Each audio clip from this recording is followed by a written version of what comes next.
either vibrate or silent, so it doesn't disturb the meeting. Thank you. Good point. Okay, I think the on-the-air line is on, so we'll welcome everybody here this morning. This is a special meeting, open meeting of the third Laguna Hills Mutual, and the subject this morning is our third iteration of the proposed 2024 budget. We have a quorum this morning, so we will proceed with the meeting as it is shown here. And again, I will say we will have an open discussion early about items that are not on the agenda. And if you're speaking on the budget, please wait until after the budget has been presented by staff. So we will call the meeting to order officially.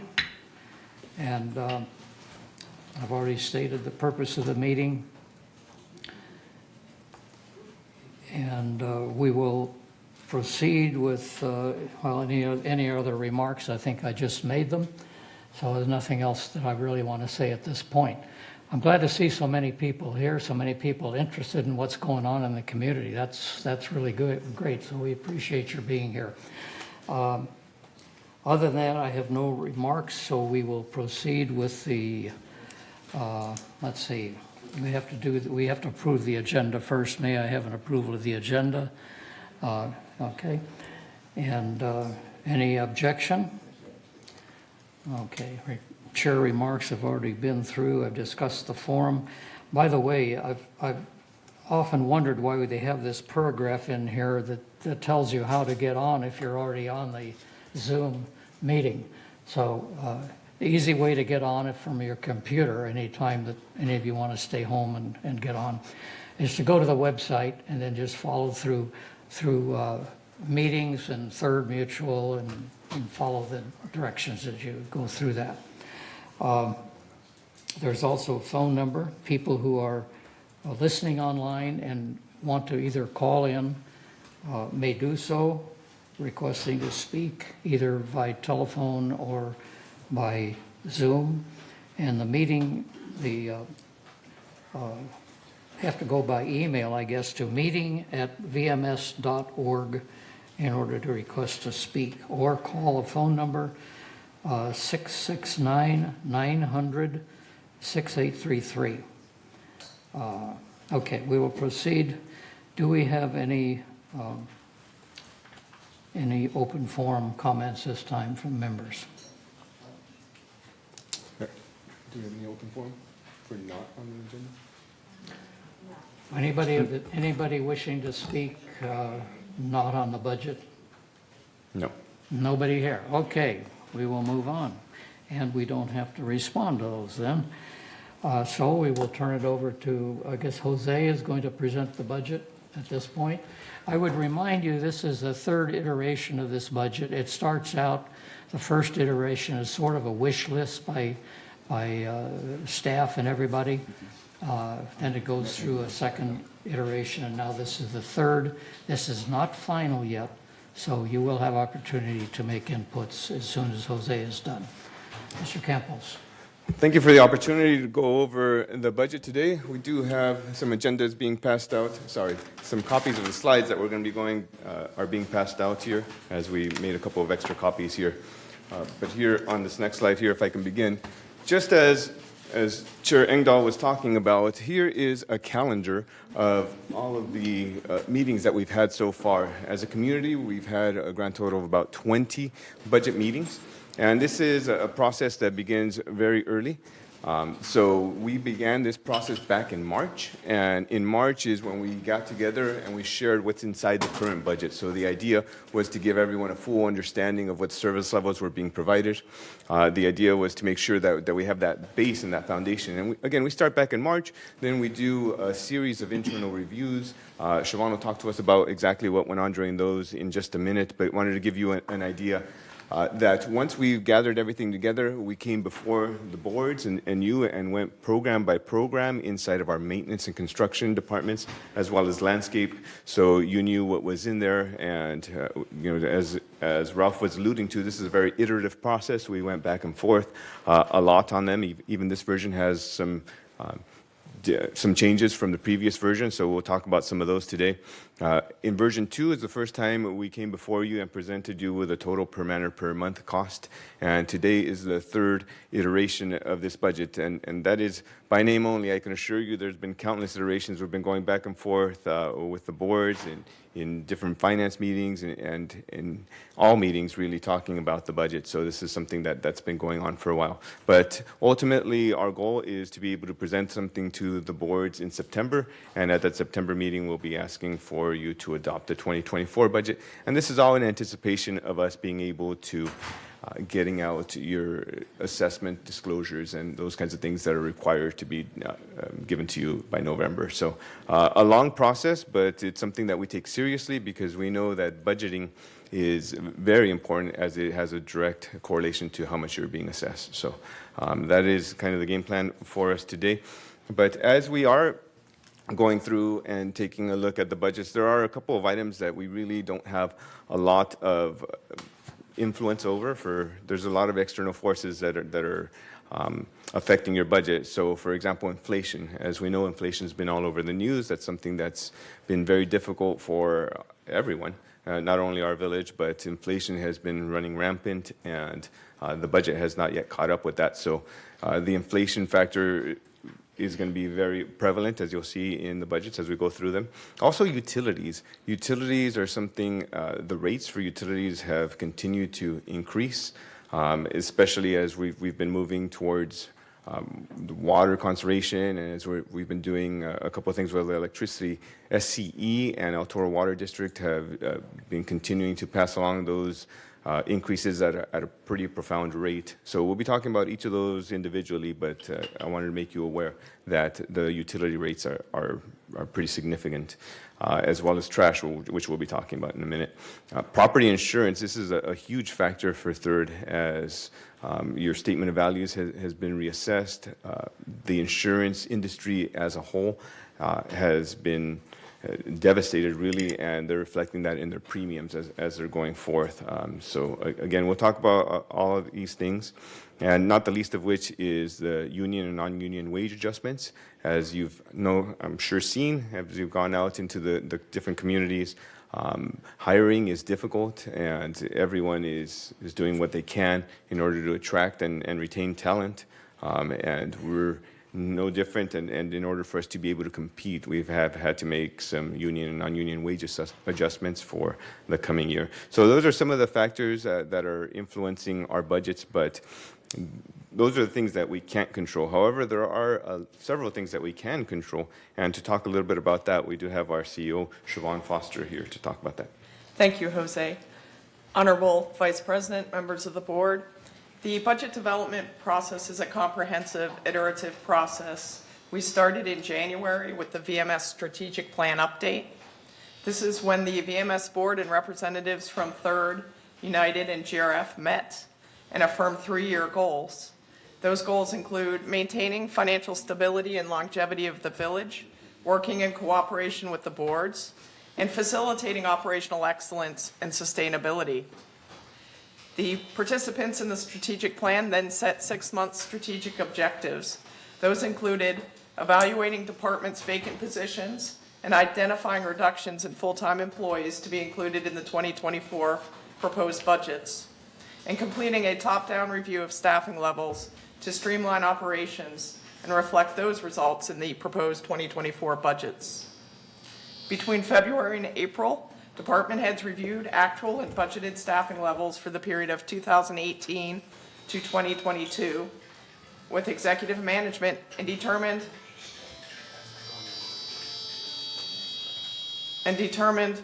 vacant positions that could be eliminated and reasonable 2024 staffing levels based on efficiencies and process adjustments and inherent turnover in the current job market.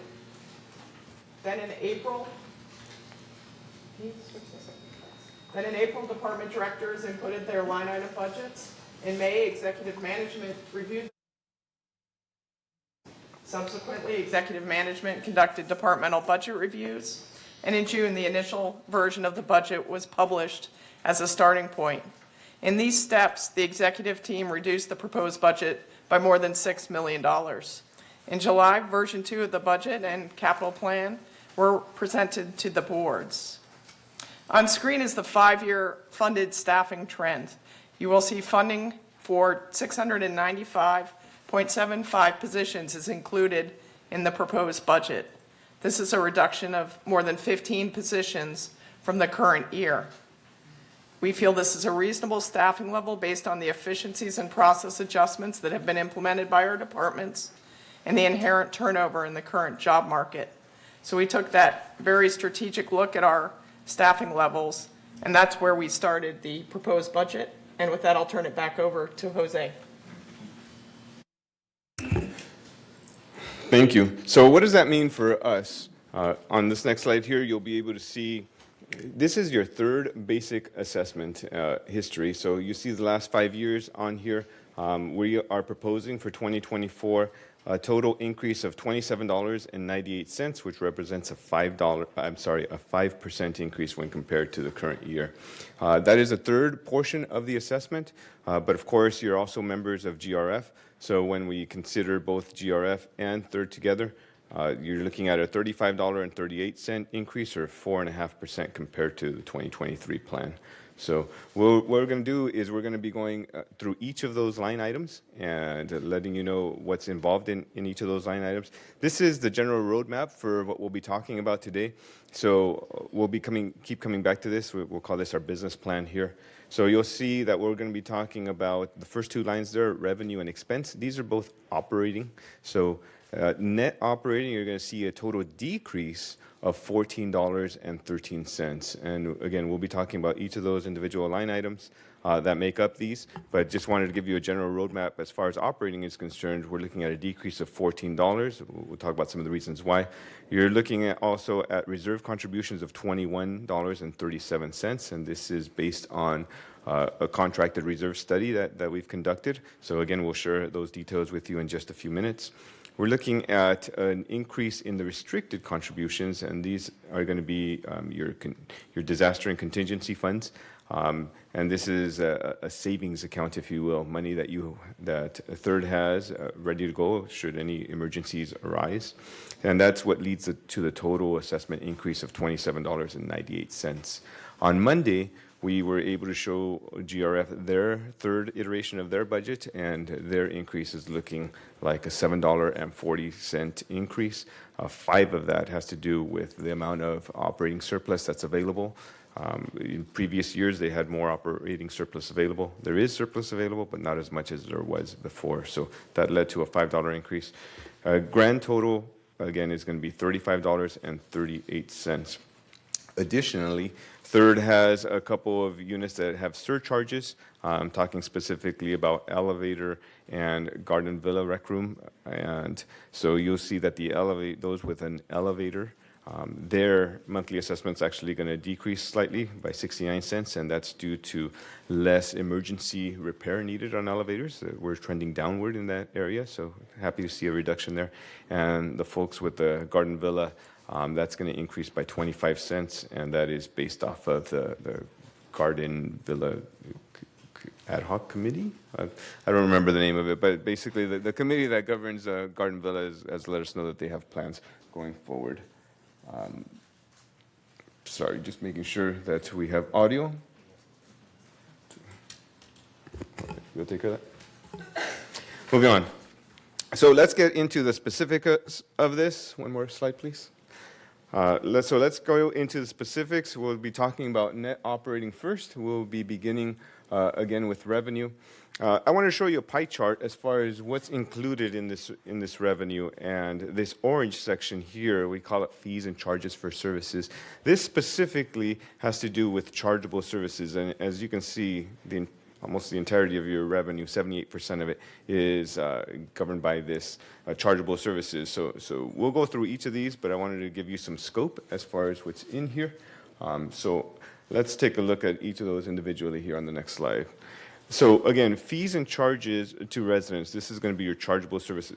This area is set to increase by $2,440,000. And what's going on here is that Third has a backlog of damage restoration cases. So this is damage restoration, damage that has happened, floods and those kinds of things that may have been attributable or to a member or member caused or an alteration or something like that. And these in the past have already been paid by the mutual, and now in order for the mutual to collect, they have to have a determination hearing, make sure that who's responsible for it. And once we make that determination and share it back with the resident, then the resident can submit it to their insurance and do those kinds of things. But to be able to collect on this, we need to have those determination hearings. Well, there is a backlog of those. Staff anticipates that there's about $3 million worth of a backlog on these. So we have put plans in place. Your board has recently approved funding in order for us to be able to throw more resources at this, to be able to find those determination hearings. And once this is funded, we anticipate collecting a total of $3 million. We anticipate 75% of that, or $2,250,000, to be collected in 2024, and that's why we're showing it here on your slide. So this is a wonderful windfall, but it is a one-time windfall. Once we're caught up, there will be no other for us to go back to. So due to that, we're happy to put it in, but just know that next year that won't be available to us, and it's going to therefore feel like a bigger increase. So just wanted to make you aware of that. Additionally, laundry, and then this is going to be your coin collection for your laundry. Laundry is set to increase by about $1,000 there compared to previous budgets. Decreased by about $1,000. And this is just a 3-year average that we're looking at. And I'm sorry I didn't go over my columns here. I just want to let you know that for all these future slides, we're taking a look. We're showing you 3 years worth of actuals, 2020, 21, and 22. We're showing you last year's plan and then the proposed 2024 plan. And then over on the right-hand side, we're showing you what this means to your assessment. So the negative numbers on the rightmost side will mean that your assessment decreases, and positive numbers means that your assessment increases. So just wanted to throw that out there, and everything here is in thousands. So going back to miscellaneous, in miscellaneous revenue, there is no change, but obviously it's a big figure, so I wanted to let you know what's in there. Lease processing, resale processing, and additional occupancy revenue are all in there. So you'll see that $750,000 there. Moving on to expenditures. So here is a pie chart, again, that shows your expenditures. Again, you have 3 major areas that contribute to your expenditures here: employee compensation and related, insurance, and utilities. These 3 make up 86% of all expenditures for Third, so I wanted to go ahead and put them up on your screen. Again, we'll talk about some of these ad nauseum, but wanted to give you, we're going to be holding questions to the end of the presentation, just to move things along, and hopefully I'll get around to answering those questions, possibly in the presentation. But wanted to show you here, employee compensation. Employee compensation is going up by $250,000, or 3.1%. And this is primarily due to those planned wage adjustments, which I talked about at the beginning. And also, it's partially offset by the decreased positions that Siobhan talked about at the beginning. I will put a note in here and let you know that in Third, Garden Villa janitorial was reduced to every other week, and that saved about $198,000 here in this area. And also that there were 2 landscape floaters that were added to make sure your landscape is better, and that cost about $150,000. Also included in this area is some increased temporary help, and this is going to be for addressing the backlog of those damage restoration areas. So that's what's in there. As far as the expenses to related, this area decreased by $51,000, and that's primarily due to switching medical insurance providers. So one of the things that your staff is doing, obviously looking in all areas for a reduction to your assessments, is we're switching insurance providers. And what that's going to do is we were able to find an insurance provider that came in at a lot less money, whereas our existing insurance provider was proposing an increase. This one actually led to even, so that was nice for us to be able to bring that in. And of course, staff is always looking to do whatever it can in order to decrease the assessment. So that's what went on there. Sorry about the feedback here. Do we have any other microphones on?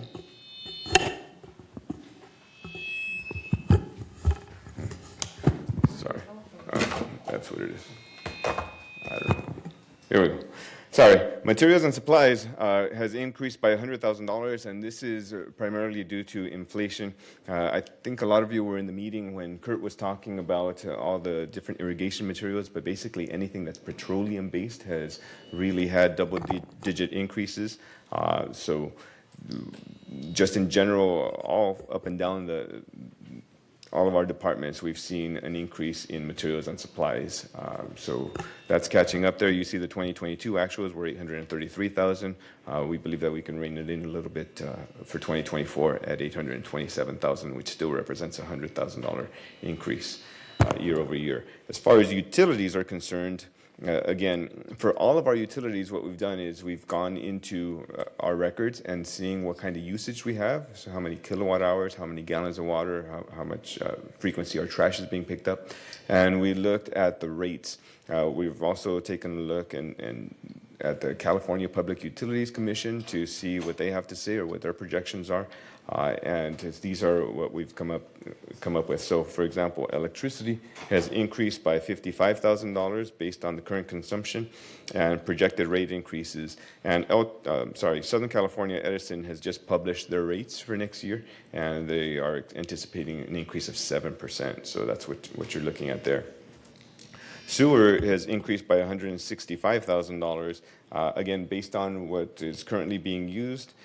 El Toro Water District, at their August 1st meeting, has published rates as well. And they have two portions to their bills. One is the variable portion or the cost per water, and then their fixed portion. And their fixed portion that they're passing on is pretty extensive, increasing 18% for the operations and maintenance fees. So again, you see a significant increase here in sewer of $165,000. Similarly in water, that increase is $210,000. I will say that their original increase is actually much more than this, but as you know, GRF has put together a master irrigation control project, and that's projected to save the entire community $280,000, and third's piece of that is $142,000. So happy to see the decrease there, but never happy to see an increase, but again, it just has to do with the rates.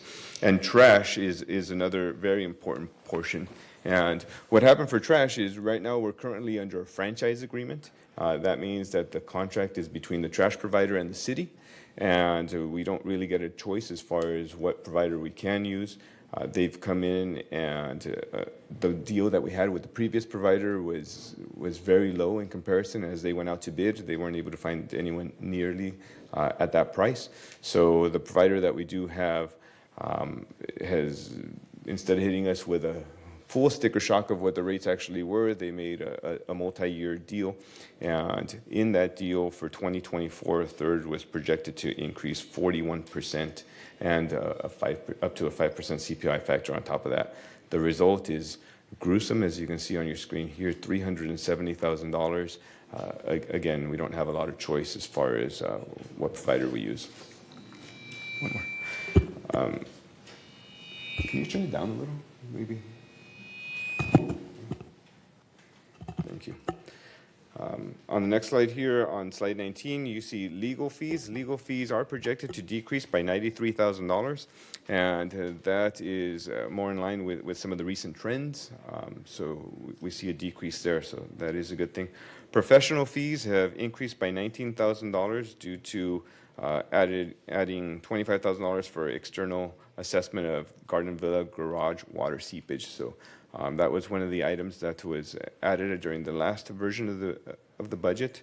Some of the Garden Villa garages have some water seepage going into them. So our intention here is to get in some external help to see what's causing that. Equipment rental has increased by $1,000. This is just the rating, a little bit of a rate increase compared to the prior year. Outside services have increased by $46,000, and this is due to the increased gutter cleaning expense. So the addition of a gutter cover pilot program into the gutter cleaning program has helped. So what we're experiencing is, as we're replacing those gutters, we're going to try a pilot program where they're going to put a cover over them to try to keep the debris out of that, to make the gutters a little bit more efficient. So that'll be a good thing there. Minor changes for repair and maintenance for a total of $5,000 there. That has to do to a reduction in the expenditure associated with elevators. We're experiencing less emergency calls, so that is a good thing. Other operating expenses remained unchanged, relatively unchanged. The major items in there are uniforms and postage. Insurance has increased by $95,000 due to increased hazard and liability insurance. This is one of those that gets renewed once a year in October. And again, the insurance is a very tough industry right now, and they're passing along those increased premiums. But the headliner, of course, is property insurance. Property insurance is increasing by $150,000. This is an item that we renew once a year in June. So although we're on budget now, we do anticipate that there will be an increase the following June at our June 2024 renewal. So that's the contingency that's added for that. Last two here for under expenditures are uncollectible accounts has increased by $20,000 due to an upward trend in long-term unpaid assessments. I will stop to note that we talked about the money that we're anticipating collecting for the damage restoration. As more and more becomes collectible, there is obviously a chance that more becomes uncollectible as well, just because of the nature of the amounts. However, we feel that there will still be a net gain of about $2,250,000 in 2024. So just wanted to note that. And lastly here is your cost allocations. This figure has increased $74,000 due to more allocated from GRF. So as GRF incurs more expense, they're sending some over your way at a little bit of a higher rate. So this is the end of the operating portion here. So again, everything that we've talked about to this point leads to an assessment decrease of $14. So now moving on to reserves. Reserves, again, are projected to increase $21.34. And just to remind you, you have three funds that we consider reserve funds. We have a replacement fund, an elevator fund, and a laundry fund. And we'll walk you through each of those. But first, letting you know that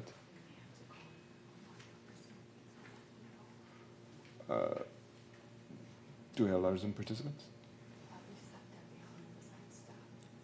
Go ahead. Sorry, just pausing here for a second. They're having problems hearing us on Zoom. However, on TV, we're okay? On TV and Granicus, we're okay. So we'll try to get on Zoom. So forgive us if you see a couple of things shining here on the screen. But meanwhile, we'll try to keep the presentation moving along if we could. Let's go to the next slide, please. So again, for our reserves, we employ the use of a contracted reserve specialist, and this is a company that specializes in homeowners associations, going and taking a look at your long-term assets, making sure that A, that they're maintained, and B, that there's a plan to maintain them. So the regulation is that we have a plan in place whereby we have, pardon us. Welcome to Zoom. Enter your meeting ID followed by pound. As long as we don't hear the dreaded goodbye, we'll be okay.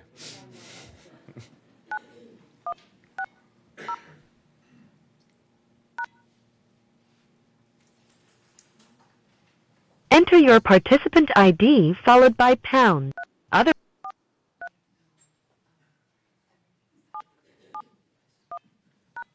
You have entered the meeting as a panelist. Attendees can now hear you speak. Well, let's test that theory. Can Zoom hear us speak? I'm sure that they will let us know. But for those of you joining us on Zoom, welcome. Again, talking about the reserve study.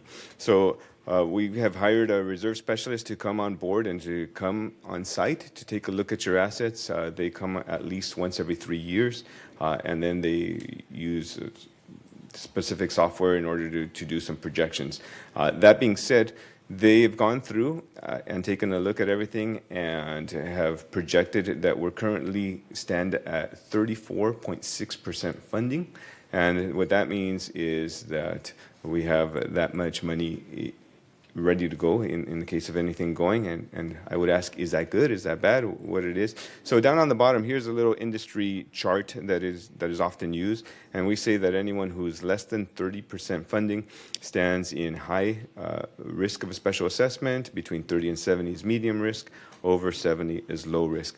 However, this is the same scale that's used for communities with 4 units or 6,000 units like yourself, and it really skews heavily towards smaller.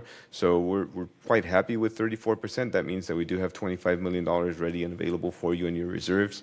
Nevertheless, obviously, the better off, the higher, the better we are, but wanted to provide that for you. So that was on year 1, and this micro printing here that you see on your screen, it shows us over the next 30 years, and what I'd like to focus on is that column in the middle. And that is the yellow. So between 30 and 70, you're projected to be in those areas for the next, 20 years or so, and then ultimately jump into the green should we follow this funding plan. So I think that third is in a very well situated spot here to give you an idea. But let's take a look at some numbers that may be a little bit more familiar. So here on your screen, you can see ever since VMS took over in 2017, your assessments, how much the monthly assessment has been for the replacement fund, some investment gains, as you can imagine. We take your money and invest it here for you. The expenditures that were done, and then your ending balance. So you can see that historically you've been building and accumulating that reserve fund in case of rainy day. And again, together between staff and your reserve specialist recommendation, we determined that a contribution of $175.37 would be appropriate. And just to give you an idea of what that means, again, in that bold line, that means we're collecting a total of $12.8 million. We do believe that we're going to gain about $550,000 in investments. However, we do have planned expenditures of over $14 million. So despite that big increase in assessment, you'll see at the end there, your projected balance is anticipated to dip a little bit.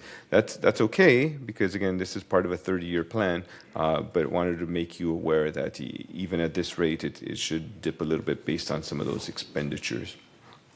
Similarly, over in elevators, this has been an area that for the most part has been a $5 per man per month contribution.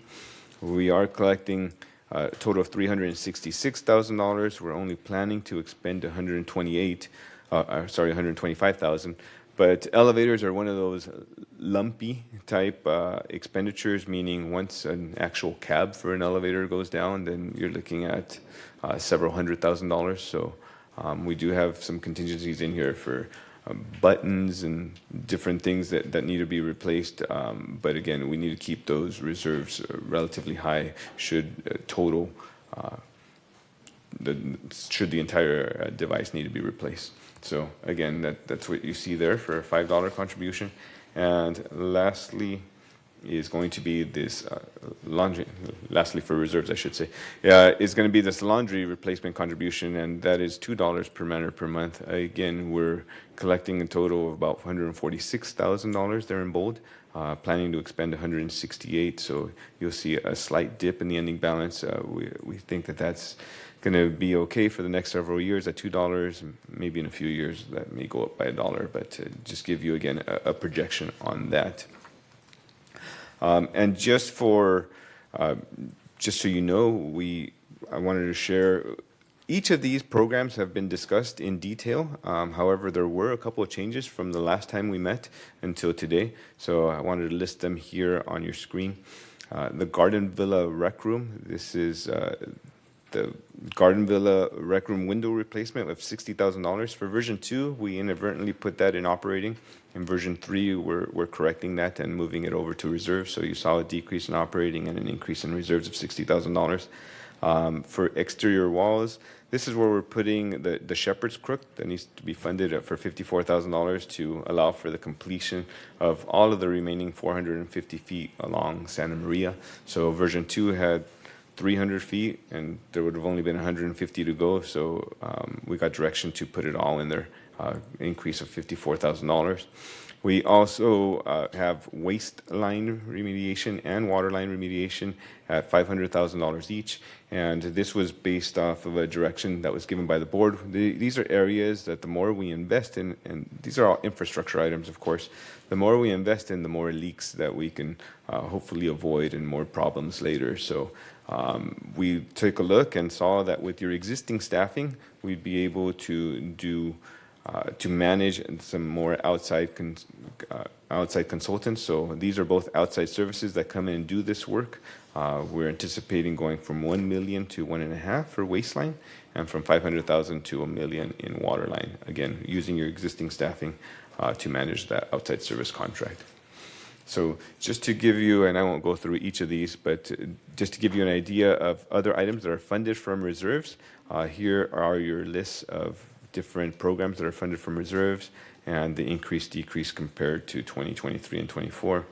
Of significance on this page is building structures, because we're adding $150,000 for parapet wall removal and balcony inspections. On the next page here, you'll see, again, a list of roofs and paint programs and prior to paint programs that you see on here. Roofs, we're doing more of them, that the square footage is higher.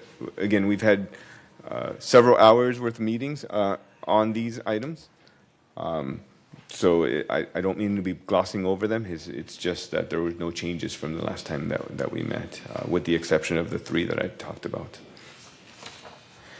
Similarly, in general services has, to a lot lesser scale than maintenance and construction, but you can see on your screen there, paving, exterior walls, and those kinds of items.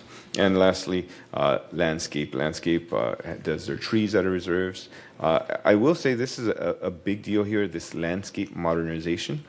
This landscape modernization now includes a 15-year program, prior to paint program. And so what we're doing, and this is going to be significant, what we're doing here is that we're going, before any building is painting, we're going to go through and remove all of the vegetation and all of the landscape associated with it. That way the painters can come in and have an easier time of getting in and around.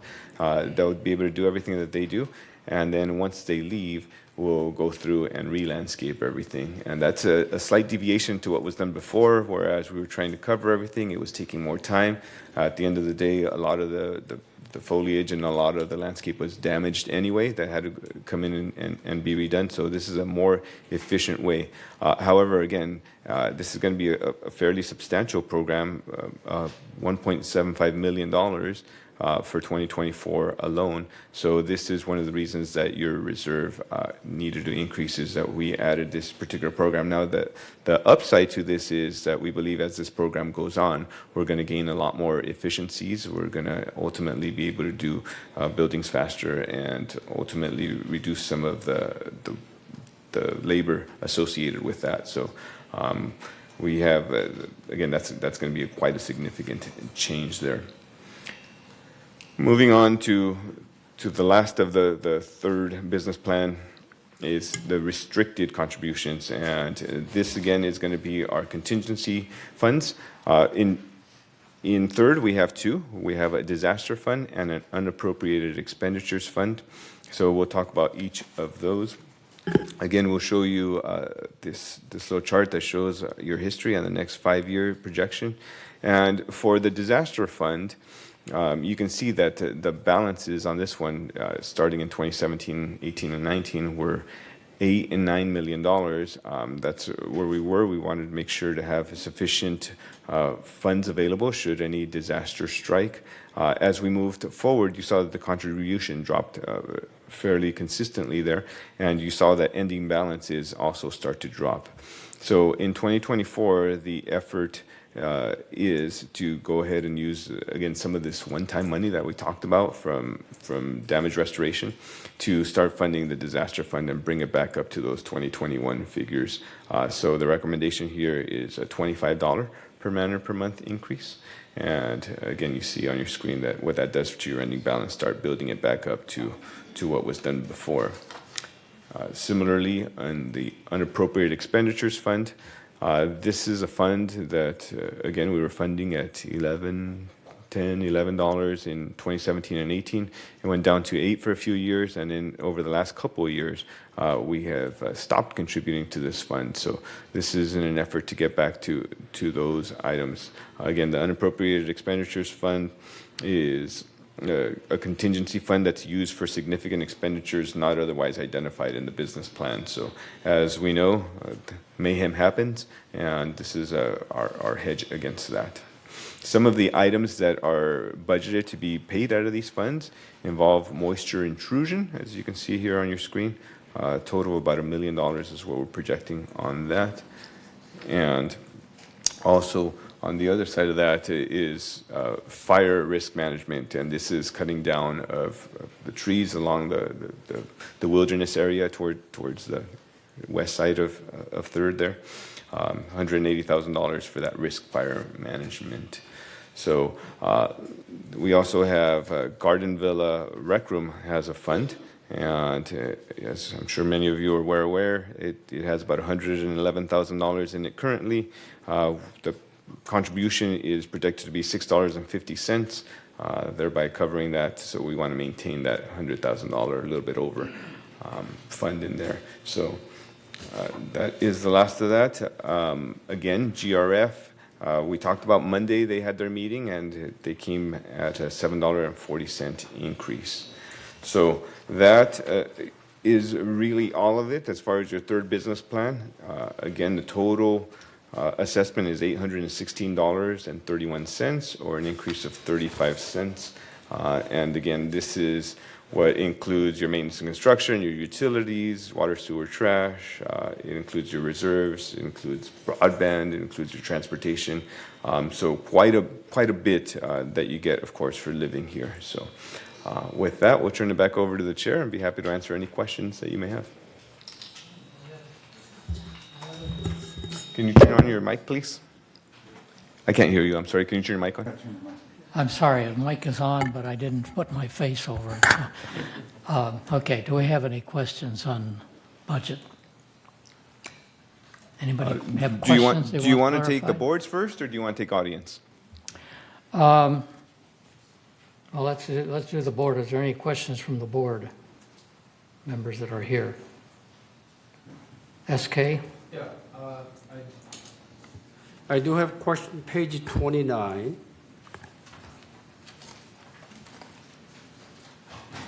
The Garden Villa Rec Room, $65 contribution. Is it only for the resident of the Garden Villa? This is a $65,000 expenditures that is shared for the community. It is not only for Garden Villa, that's for everyone, and this Okay. has to do with the windows. Okay. Who determined that Garden Villa window need to be replaced? This is a direction that the board took at its last meeting. Okay. Some windows okay, some windows may need replaced, we don't know. But as far as budget is concerned, that's okay, but as long as we don't spend for nothing, that will be okay. Thank you. Okay, Moon? Thank you for the presentation, Jose. Talking about the employee compensation, so when you look at the slide 8, our staffing FTE is went down for quite a bit. And then when you look at the slide 17, and the money expenditure, I think I brought up this one other time, but quite expenditure, employee compensation, and all that went up to quite a bit from look at it. So when you look at the employee number, it went down, but we are spending more money for that. So it must be couple things. As you said, we cannot hire more people at the current rate.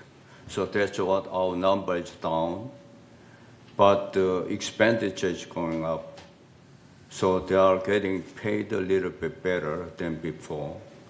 And then second, if we want to control the, can you hear me okay? Yes? So if we want to control the expenditure or compensation or employment, are we using AI or more technology trying to bring or replacing the workload for other people so we can save some money? Or what is our plan for the future? How are we going to control the expenditure of employment or compensation for the manpower? I'll start, and then I'll turn it over to Jose for more details. But we're obviously always looking at ways to improve processes, make improvements in terms of efficiency, and so forth. The last several months, I've provided updates on some of our progress at your board meetings when I've been presenting. Technology is definitely a mainstay in that. You are aware that we're implementing a new enterprise resource software system that's going to tie together many standalone systems and bring some efficiency to our organization. But I will also ask Jose to go into the details from the budget. Sure. So a couple of things here. You touched on a lot of things, and I just wanted to address them. So you talked about the chart that Siobhan showed, a total decrease of 16 employees. I will mention that 10 and a half of those are from GRF. So those are going to be GRF-specific employees. I'm talking recreation, those kinds of areas that don't affect a third directly. But the other 5.5 are shared between United and Third. So you did see a decrease.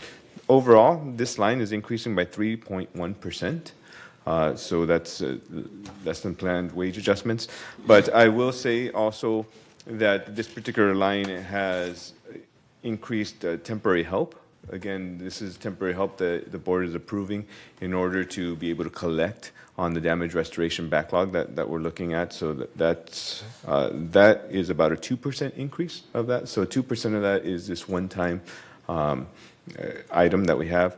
Additionally, as far as what advances are we making, I talked a little bit about landscape. The landscape prior to paint program is going to be one of those items that's going to pay in the future.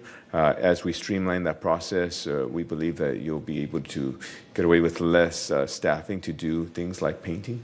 So Siobhan talked about the ERP system that we're continuing to use, or new software to automate processes that are done manually. So all those things are things that we're doing, and that's why you see that chart of staffing coming down.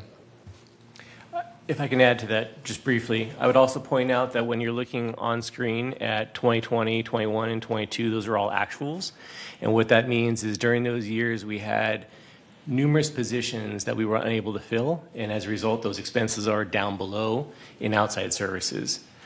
When you're looking in 2023 and 2024, we're budgeting for all those positions. So if you go back into the details in some of the handouts, you'll see that the expenses fluctuate. So in total, when you add up the compensation plus the outside services, it remains relatively flat from 2020 through 2024, despite what you're seeing on screen. So, Steve, what you're saying is when we look at the expenditure for manpower, we should include the outside service as well. When you're doing your analysis, correct. Yeah, okay. And do we have any plan to utilize more resident manpower? There have been discussions about changing perhaps the VMS bylaws to make that more of a possibility for resident employment. So that is definitely something that we are looking at, and all the boards are involved in that discussion. Okay, so your number, Jose, your number, slide 4 and 17 is not just for the Third Mutual, it's all BMA, or the Laguna Woods, Community, yes. all community. So when you break it down to Third Mutual, there's only very little numbers, huh? Like 5, you said. 5.5 split between United and Third. So not much change, basically. For United and Third. Okay. Another thing I want to discuss, I want to ask a question is, when you look at the reserve, we have 30-some% right now, not very good, but another 30 years, we are planning about 100% reserve, so which is pretty decent. Okay, what I'm saying is, how about buying power? Are we talking about buying power or just a number? So if we got 100%, reserve, but is buying power will be 100% improved at 30%, or just the number goes up? The reason I'm saying is that when you look at the investment, 2.5%, but inflation is 3%. So we are losing 0.5% every year. And then the number of reserve is going up. In 30 years, 1958, we got more than 100% covered. But how about the buying power? Do we have a buying power 100% covered, or just the numbers covered? We anticipate being 100% fully funded by the end of 30 years, so yes. Fully funded, my question is, fully funded means number fully funded or buying power went up to 100%. So we're including a factor of 3% for inflation. So buying power is incorporated within that analysis. So you are talking about buying power. Correct. That's been incorporated into the analysis. Even although we are losing every year about 0.5%. Correct. So we have to collect more from residents. Both are noted within the analysis, yes. Yeah, okay. And if I may just add to your comment before with regards to, there was, I believe, 10.5 positions from GRF and a 5.5 split between United and Third. Please note that while we're focused here on Third, you are benefiting from the 10.5 decrease for GRF, right? Because each one of you pay both your Third assessment and GRF. So the effort that was performed as an overall reduction of about 16 positions, everyone is benefiting from that, even though we're focusing here on Third.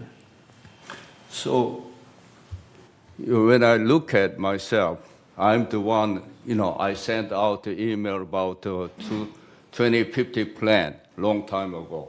I don't know you guys are ready, but I got some people say yes, some people say no. I got bad comments, some of them, but at any rate, so none of us gonna be here. I'm sorry, I cannot say none of us. Some of you gonna be here, but at least I'm not gonna plan to be here in the 2058. So I'm paying for quite a bit for that purpose. So are we willing to pay for that? Or we may 30-some% is just enough for us. I'm not gonna pay for, I'm not gonna be here in 30 years anyhow. Right. So that we have to make a decision. At this point, we are benefiting from those who preceded us. And if I can add to that, so the Civil Code, the laws that govern the community, we're required to present a 30-year plan. It's up to the board's direction to approve it on an annual basis. So right now, we're focused on 2024, but we are providing a path for the future as required. So, but once again, it'll be up to the future boards to make that determination. And it also has an impact on the value of your home. As the better funded you are, you'll be able to attract more buyers. Yeah, Jose, I talked about, okay, my house went to, let's say, 200 grand to 400 grand in, let's say, 10 years. Okay, to another chart at the budget meeting, the value of the third mutual community, 700 million went up to 1.6 million in 10 years. When you really look at it, 10 years, you look at the rule of 72, okay, 7 years you have to double if you make 10% every year, okay? So it's not a great deal investment. It went up, okay, it didn't go down, so I'm happy with it. But it's not a great deal of investment, okay? What I'm saying is we're talking about buying power. So the value went up, that's great, but my house is same. I cannot go out to buy a better house, it's same. On top of that, I'm paying more property tax, more insurance payment, which we're talking about here later, but insurance payment. So we cannot pay all the increased insurance payment, insurance premium. So we have to cut back down the coverage. We have to take more risk, which we didn't even discuss that here. So you said the value went up, we are happy. I don't know, we should be happy or not, because my house is same. Okay. SK, go ahead. Yes, thank you. A little bit of things that I want to ask you. First of all the questions I have regarding budget, I do have here. I'm going to ask these questions later after all finished. First question regarding to wage and compensation. Because it's a combined GRF, United, and third expenses regarding wages, I like to see one chart shows what rate of wage compensation went up for non-union and union starting 2017 up to 2022. Those are actual expenditures for compensation. 2023 is not. And also, I want to see union FTE status for last 2017 to 2022. How many people increase or decrease as of end of each year? And also, what is the FTE status of end of each year of non-union people? Then I think we can say whatever happened, we can see the chart. Is it overcompensation or less compensation? Those kind of things, we can draw some conclusion. That chart I like to see. All right, well, it's right in front of your screen there. I've put that chart up. Yep. It's on your screen, on your monitor, right in front of you. Here we have, this is non-union. Gives us an idea for the last 15 years what CPI is. So this is that blue line. And in green, the budgeted wage increases for that. So anytime that the green line is over the blue line, then your employees are having more purchasing power. Anytime that the blue line is over the green line, that means the CPI is outpacing wage increases. So you can see there, ever since 2017 onward, really CPI has been outpacing your budgeted wage increases. So essentially your employees are having less purchasing power. Yeah, I understand. This compensation, how wages being increased the last 15 years, that's great chart. There's a missing part. That is, how many people were compensated for FTEs? This doesn't tell me that much. All those budgeted numbers are provided not only to board members, but also to residents Yes. under the Yeah. Green Book. They're published every year. They're on the website for the Yeah. last 7 years. But yeah, Green Book, I try to understand. I'm not a statistician or financial guys, but I try to understand all the numbers as I can. So what I like to compare is how many FTEs we have and how much we compensate each year. And then if we add IRS living cost adjustment of each year, then it will tell us what I think. That chart I like to see. If you don't understand what I'm saying, I can come out and help you out. Yeah. Okay. Thank you. We understand. Thank you. Thank you. Okay. Andy, did you have a question previously? Thank you for remembering, Ralph. I have two questions. The first one concerns perhaps, and I've heard some reasons for it, the limitations we have on the repiping program in the Garden Villa units. There's a vendor limitation. You think, that you can go out and you can get these services, but I'm told, there's a limit on how fast we can do this, and it really bugs me, but if that's the reality, I think we ought to acknowledge that. The second thing is, there's an item in the plan that concerns landscape modernization. It's a big number, but the payoff is really big in the end. And I don't know if it'll come up in the questions, but I would hope that we would cover the benefits of the landscape modernization program, benefits which will come later, but we have to pay for some of it now. So pay me now versus paying a lot more later. And I hope we'll cover that in the comments. That's all I have to say. Okay, thank you. Any more board comments? Jules? Yeah, I have an admission to make. I don't think I'm particularly competent to analyze and judge any of or most of the hundreds of line items. I'm an entertainment litigator. Moon is a medical doctor. SK is an engineer. Ira owned and ran a jewelry company.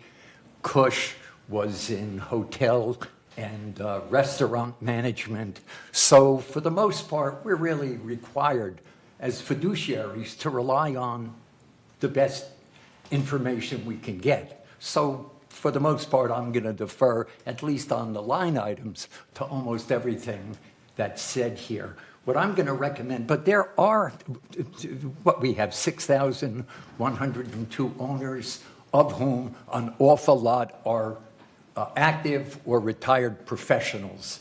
And there are a lot of really competent people that are available in our community who know an awful lot more about one or another line items. And so I'm going to suggest that we go out and from here on in, solicit, really go out and try to enlist people to come in and be our eyes and ears and handle individual line items. So we're really in a position to make some more well-founded judgments on this. And that is, I yield the balance of my time.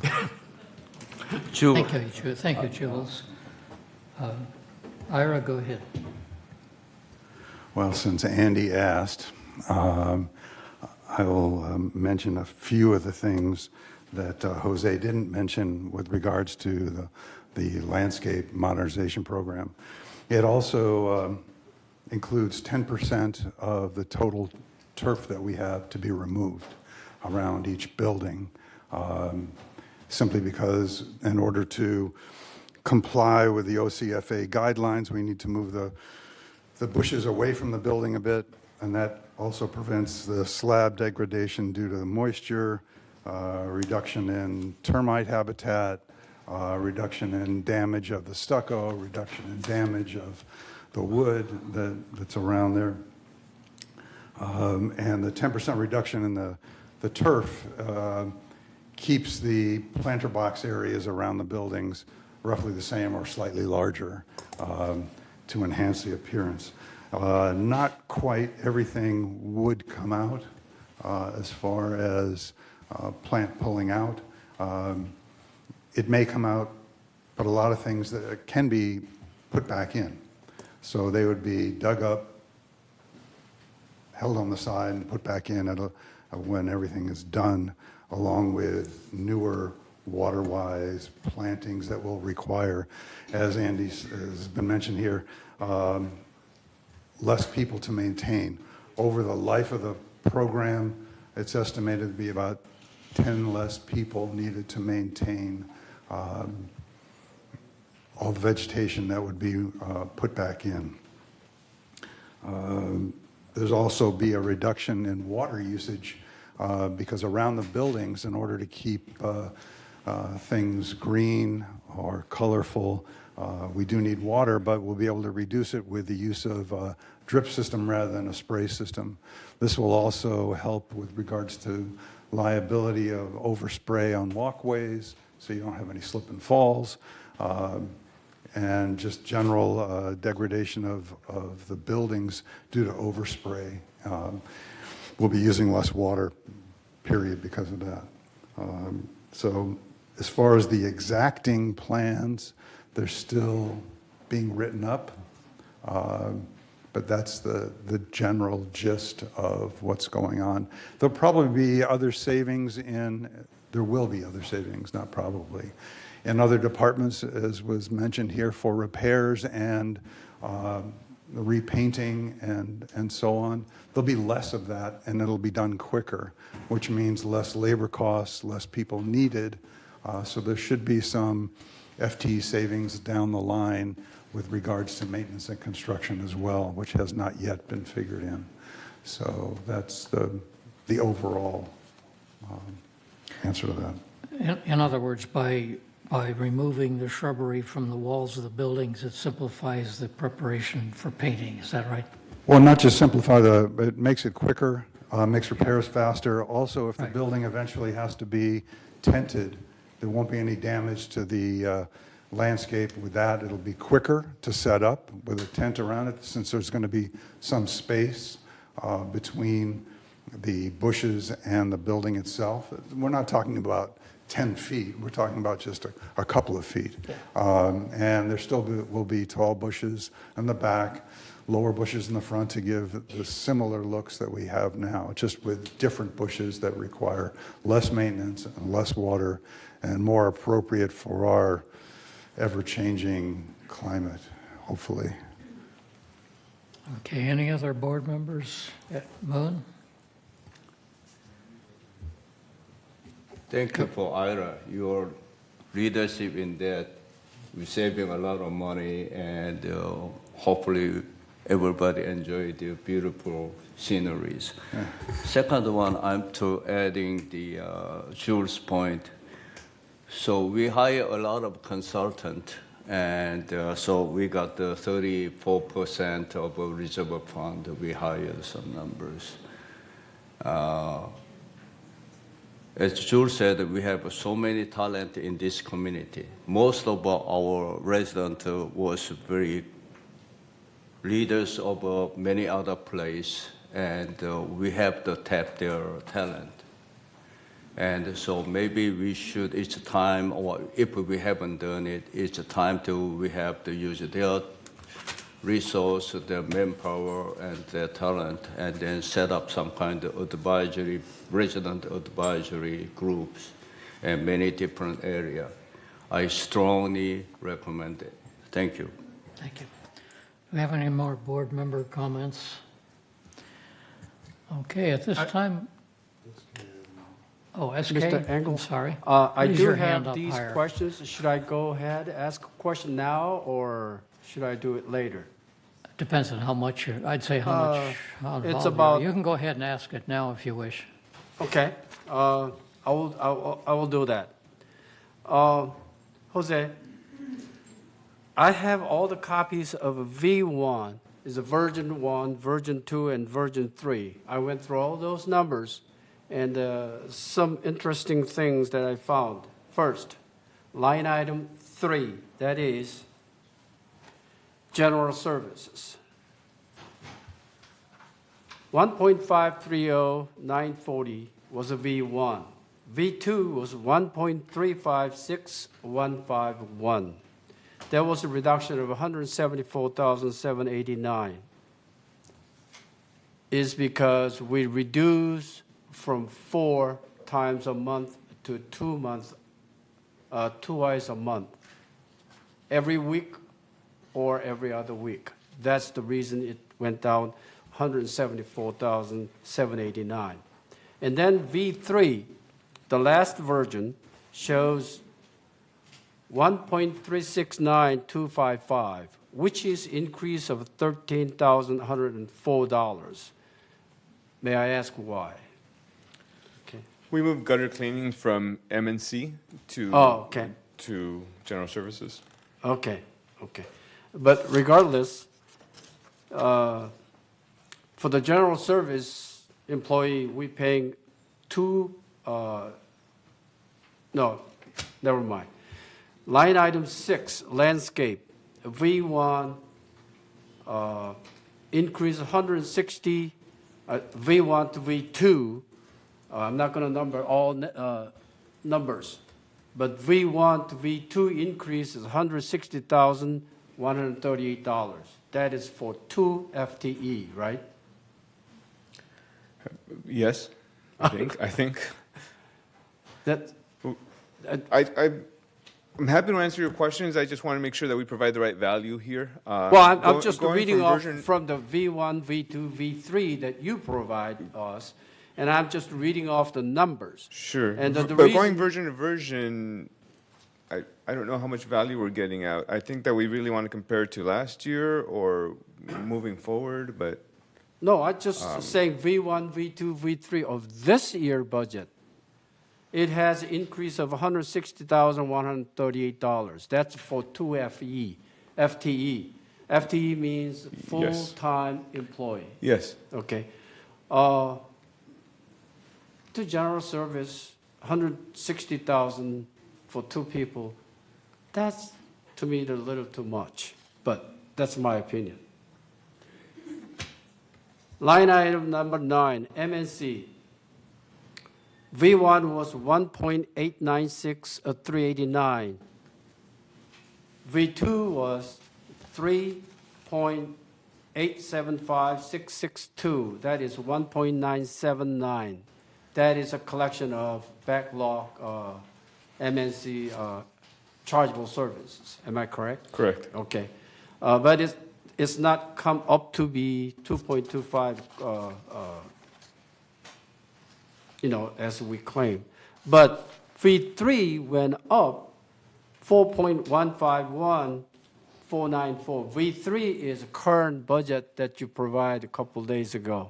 That is 275,832. My question is why? The overall increase, and there was a lot of movement back and forth. Okay. But overall, the total I change. I was a will slight give you all decrease. this, and then you can answer us next time. And again, to Yeah, what end? I- I just want to make sure that we're providing more value Yeah, here. I'm trying to squeeze out of your memory, so I'm sorry to do that, but I don't have any other things to reference here. Line 11, non-work center. V1 is 6.709,347. To V2, 7,008,244. That is an increase of 298,897. I did not know that, but V3 went down 6.657378. Thank you. That was a decrease of 350,866. That was good. Line item 13, replacement fund, 11,422,944. That was one same as a V2, 11,422,944. And a V3, 12,841,293. This is a directive of board members' agreement. Am I correct? That's correct. Okay. What if we stay 11,422,944? What will happen? And again, this was for the reserves? Is that correct? Yes, I understand that. So we'll go back to that slide if I may. Two more forward. That one. So the question is, hey, why did this decrease? Why did this increase fairly substantially from version 2 to version 3? And that is because in version 3, we began with this prior to paint landscape that we just talked about. So before that, that just didn't exist. So now we have this brand new program that we're spending $1.5 million on for the next 15 years. Obviously, that needs to come from somewhere. So the end result was that was going to come from replacement. So with this new program, the board thought it was prudent to increase the contribution to the reserves. Okay, I understand.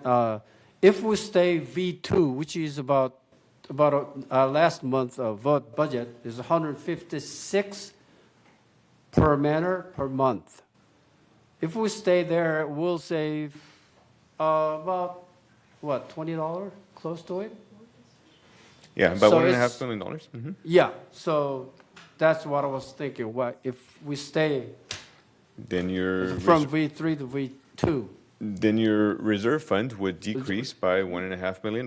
Yes, I and understand. Then on your chart on the previous slide, you're going to start dipping into the red on this Okay. chart. So you're going to end up with lower percent funding. Yes, thank you. Some minor changes that I noticed that line 1 is, I don't know, from V1, V2, V3, V2, V3, version 2, version 3 that I'm comparing. I believe you have computer programming all these, yet there's some changes in numbers very slightly. So I did write down all these numbers.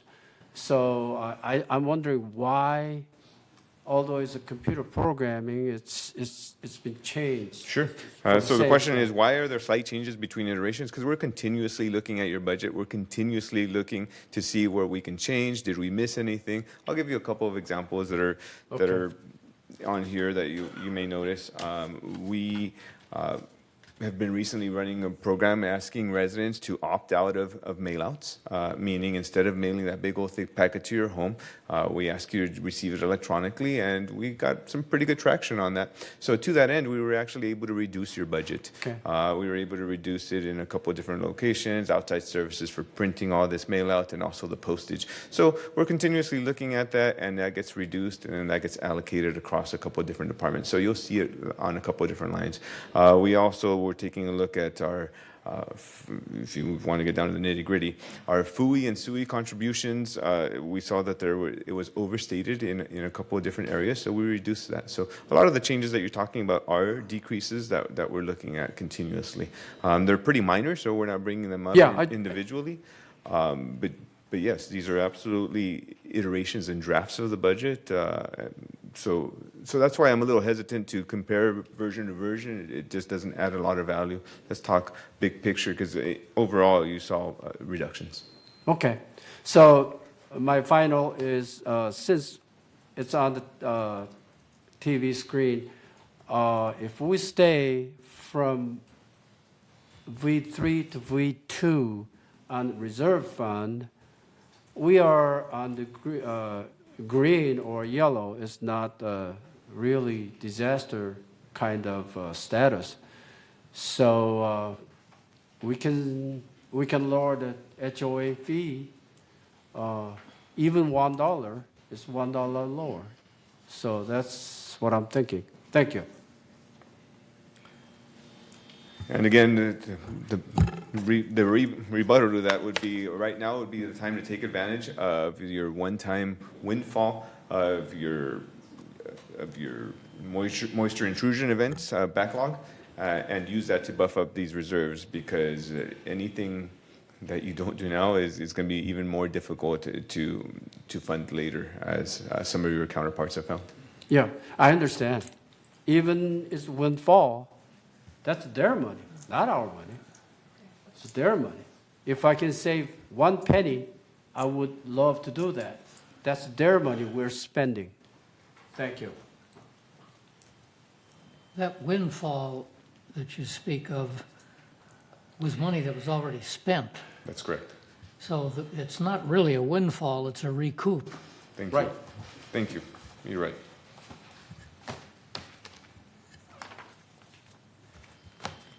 Question?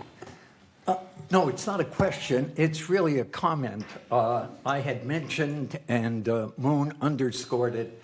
The point is that we have a lot of potential volunteers to work and to help in areas that might substantially cut down the budget. The board recently had a discussion of whether we should be cutting the maintenance, the service, the sweeping out of the elevator room and the mail rooms in the Garden Villa buildings.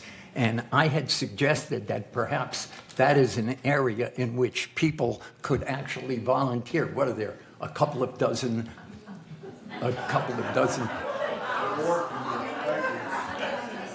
No, well, I have to tell you, when I used to commute to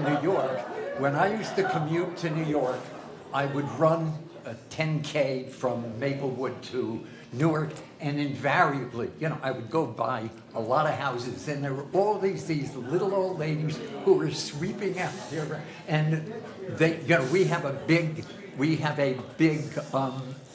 breezeway in our six-pack. We are the unhappy recipients of all this detritus. There's a dying tree, and so as a consequence, staff doesn't sweep it out. My wife and I sweep it out. What I'm saying is there's a lot of areas where we actually can encourage people to volunteer. And volunteerism does an awful lot for the community.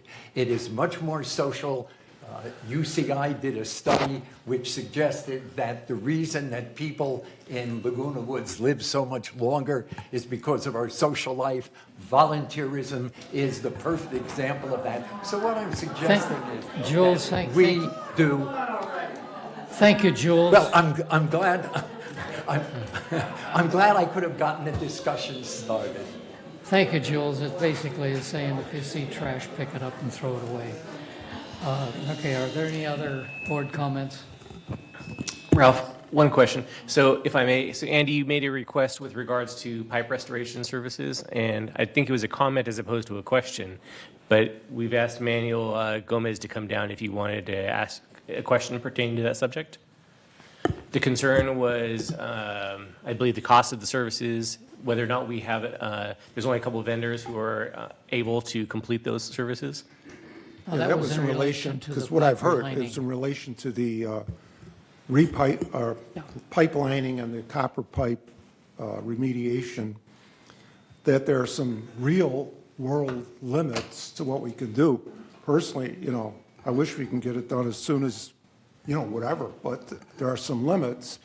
And I think we ought to lay that out front to see if that's the case, then we have realistic expectations. Personally, like I said, if I was living in the Garden Villa, I'd be concerned about the pipes busting and all. And, I put a lot of money into whatever, and then even though insurance probably will cover it, it's a lot of hassle. It's just something that I wouldn't want to live with. Anyway, I was hoping, before I learned all this, that, we could accelerate the program, and there are ways to do that, but we've got this vendor limitation, and I'd like to hear a little bit more about that vendor limitation.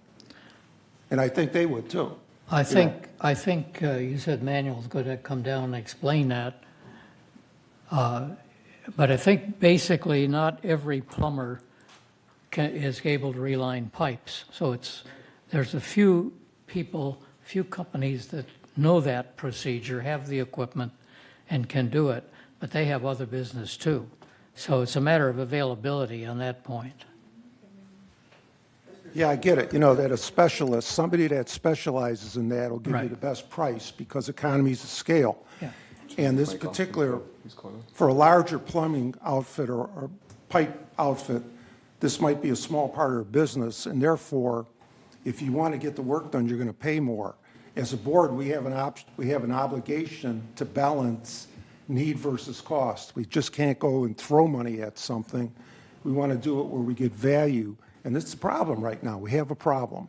I just want to get that out front, okay? That's all I ask is, give me some of the real-world realities of this situation. There's two limitations that I see. One is the cost of it, and the other is, and there may be ways around that, the other is just availability of people who can do the job. Well, that's the thing. If you want something done and people aren't available, you're going to have to pay.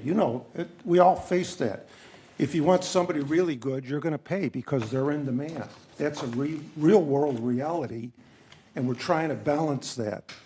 And, I think we've done a decent job on it, but I want to hear more about it. I want to hear, because I don't think people realize, perhaps, that there are real-world limits on what we can do, and it's frustrating. You kind of think, and today, if I've got the money, I can get it. Well, that's not true anymore. A lot of stuff we can't get stuff we used to be able to get. No matter what you pay, you can't get it. It's not available. That's really frustrating because it's not a matter of paying for something. It's just not available. So anyway, I hope we talk about it. Thank you. Okay. Chairman, we have a room full of people who have been Yeah. very patient. Okay. They're here for a purpose. I realize that. I think it's time to get ahead unless there's other serious. No, I will ask later. SK, can that wait until later? Okay, let's open us up for comments from the audience and online, whatever you have.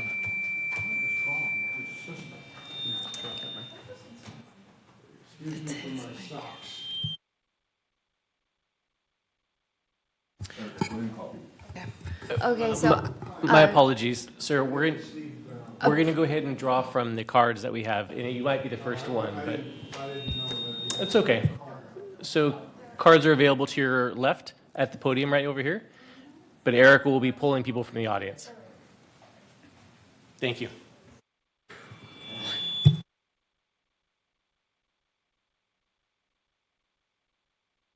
okay, so I'm gonna go ahead. I'm going to go ahead and start calling off of the cards I already have. Okay, first we have Sherry Horn, Manor number 2354, Unit 3C.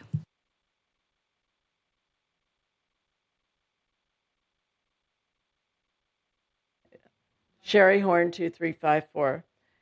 I have been in GVA for 18 years, and I've been its past president, and my parents have lived in the same unit since 1986, so we're very familiar with Garden Villa buildings. Cutting our cleaning, that's what I want to talk about, is your desire to cut the cleaning of janitorial services. We volunteer now. We clean the laundry rooms, but in between the cleanings, it still gets dirty. We pay more than anybody else in this community. As you see your numbers here, we pay over $400,000 more. This is a quality of life issue for us. These rooms get dirty. The rec rooms get dirty if they get used. We're not going to drag our vacuum cleaners downstairs to clean the rec room. We pay for this. These buildings get very dirty. The laundry rooms get very dirty. Every single person that comes into this building, whether it's VMS, a delivery person, a workman, for 24 families comes up and down that elevator. Dogs pee on the elevator. Food leaks on the elevator when we have building parties. We end up cleaning this frequently. We need these buildings cleaned every week. They get dirty from all the construction that goes on. Right now, they're jackhammering the foundations of my building. The 405 freeway is going to be done. There's particulate matter that lands on there from the trees. These buildings get filthy. Maybe none of you live in there, but we do, and we really need this. So I'm asking you to retain our janitorial services. We pay over $450,000 a year extra over and above, and to reduce our quality of life, you're only going to save $198,000. You want to improve life for people in this community, yet 30% of the community will have reduced quality of life the minute you do this. Anyone with allergies or immunosuppressed system will have additional pollen and dirt all over everything that will just build up. You talk about resale value. What realtor is going to want to show anyone in between a 2-week cycle? Those buildings get so dirty even after a week, and the workmen do not clean up. If there's a repair in the laundry room, they leave it like that. Now, our building captain has to clean, or they have to wait till the janitorial to come and clean it up. Please don't reduce our cleanings. We need this for enjoyment of the building and just day-to-day getting by. To reduce this on 30% of your community, it would have a huge impact on us. I appreciate that you're trying to find money anywhere you can, but this has a direct impact on our quality of life. So thank you very much.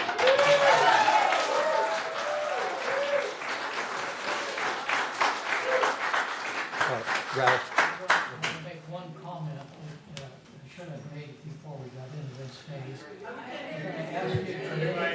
Turn your mic on. It's on. It's on. Maybe I have to eat the microphone.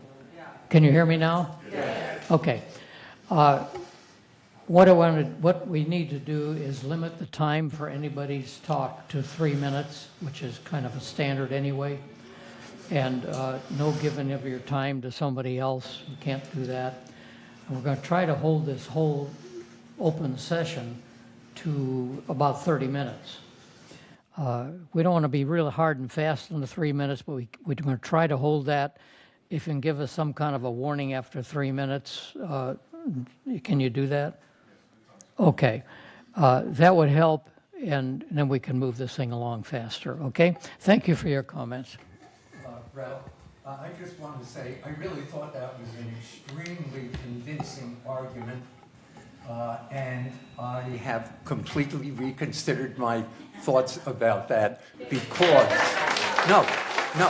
because I never was, I never considered the rec rooms, and the rec rooms are, I've enjoyed them, and as a consequence, I understand that there is a legitimate argument. My idea for volunteerism is just volunteerism. It's not necessarily a replacement for what we're otherwise required to do. So thank you for your comment. Let's go ahead. Next.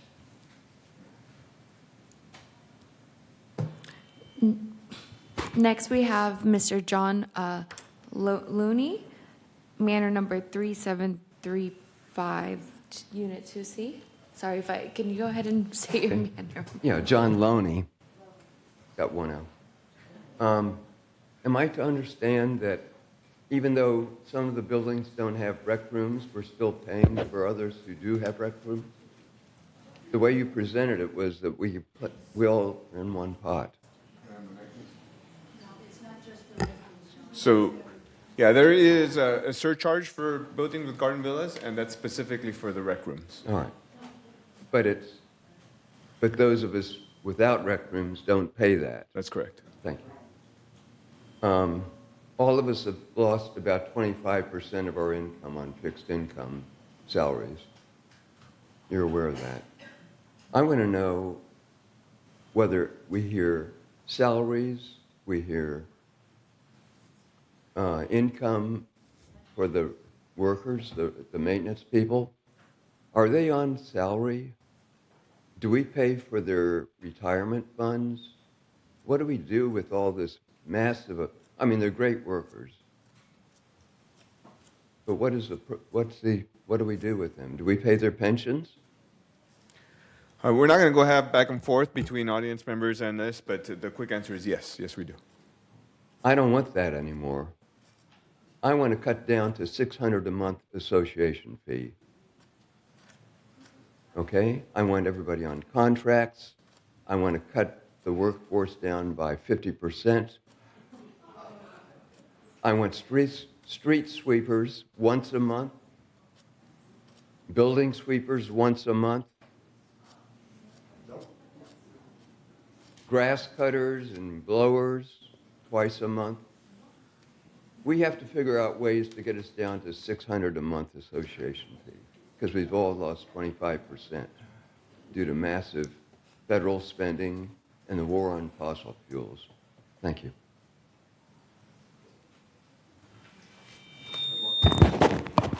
Okay. Next up, we have Mr. John Pearson, manor number 2354.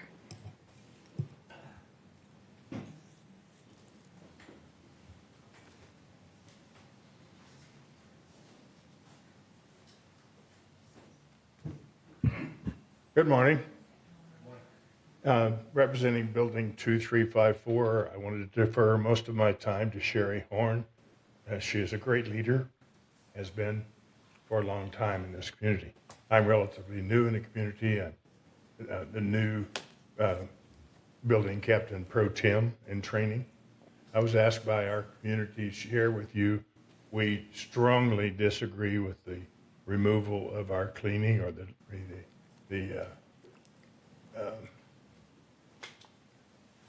not the discontinuance of it, but the limitation of it, the reduction of it. And with that, I will just retire to let you have the rest of it. I want to thank you for your service on the board. Having been in your place at other communities, I appreciate the effort that you make. Thank you. On behalf of the board, thank you. Okay, so I'm going to go ahead and call two at a time. So the first name we have is Robert Stace, manor number 8D. And then the second person we have is Bob Fishko, manor number 2397, unit 3E.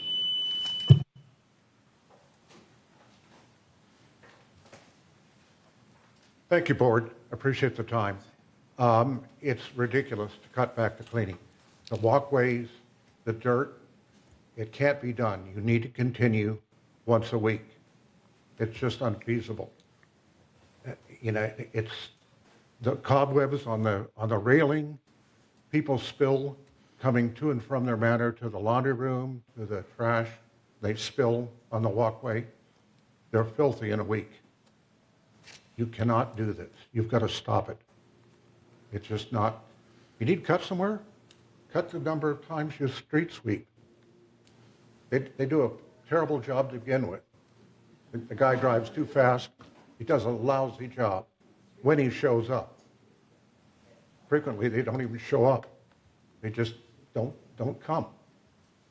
So there's got to be other places. But cleaning the building, everyone in my building is livid. Just livid. Thank you.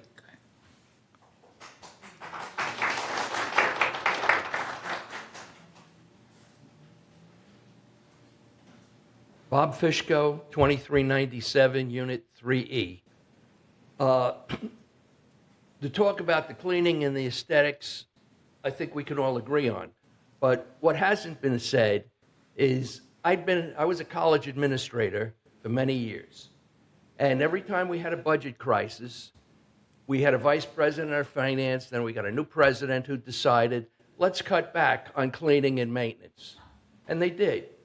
And 2 years later, it cost us 3 times the amount of money to put the community, the campus back into the condition it should have been in because of deferring all of this activity. And by not cleaning, we're going to wind up having to put a lot more money into other kinds of maintenance in the building to restore what hasn't been cleaned. And I think it's absurd to look at that and say, well, this is going to save us money. It's not. It's going to cost us a lot more money in the long run. The other thing you talked about was the increase in electricity costs. In my particular building, all of the corridor lights go on at 4 o'clock in the afternoon. And we're burning electricity for 4 hours a day, every day, lighting corridors that daylight is still out. And nobody comes around to change the time clocks every time we have a change in time. And that's costing us a lot of money for all of that lighting. So I think, we need to take a look at these various items and not just say, well, we're going to save money on cleaning. You're not going to save money on cleaning. It's going to cost us a lot more in the long run. Thank you. And I thank the board. Having been on a prior board for 4.5 years, I know what a thankless job it is, and I just want to thank you for all your work. Thank you. One comment about the electricity. You have to balance that with sending a man around to make the changes in those settings, or following the timer setting. Some of those buildings aren't timers. There are maintenance people in the building Some of them regularly. are timers, some are sensors. Yeah. But our building happens to be timers. And there are maintenance people who are always in the building, so somebody can come in. It takes 5 minutes to If go. they know what they're doing, There's yeah. 2 timers to adjust them. Yeah. That has been considered during the past year, and the conclusion was to turn most of them on, if they're on timers, at 4 o'clock in order to save the personnel from doing it. So that has been considered, and Well, there has to be a balance. But if you're doing that in all the buildings, look at the cost of the electricity. Yeah, I realize that. Thank you. Thank you.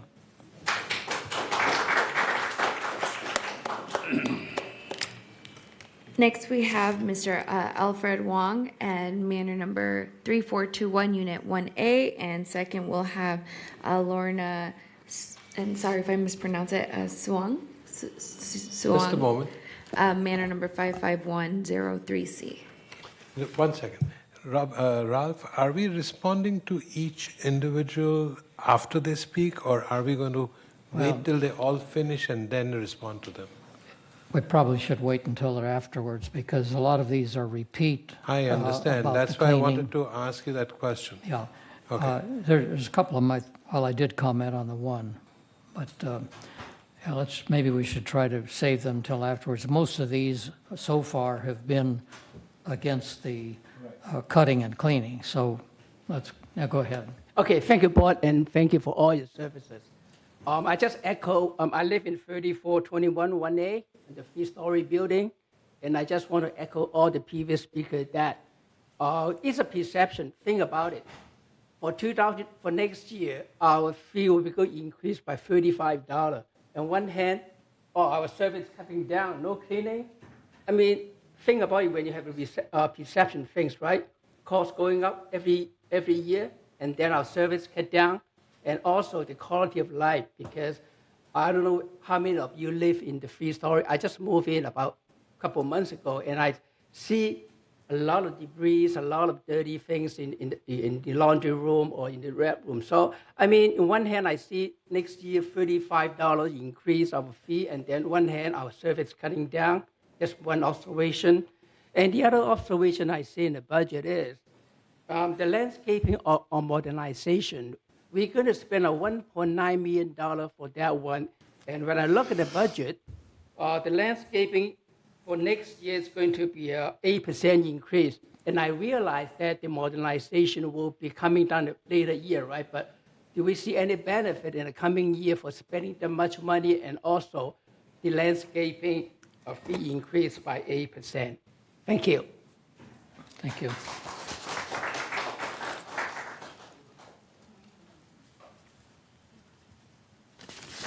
Good morning. Lorna Sung at 5510 3C. I've been here for 11 years in the three-story building, and I've been building captain since 2019. Our building need to be continue with cleaning every week, because if you skip a week, it goes disaster. And you're trying to cut the budget for a cleaning versus we have light stay on all day on the wall. And when I walk around the Paseo del Lago Part 3 courses, all the street lights are on. Cut those down first before you cut down our cleaning. And another thing is, I called for little leak under our water heater in the rec room. Following day, they came and start changing, and they have pipe sticking out, and the cabinet door was half open. So I called to report, you need to do some warning on it. Somebody will be walking into that area not knowing the cabinet door is open. So then, following day, I found the puddle under the refrigerator. So I said, please do not let anybody in until you guys cleaning up.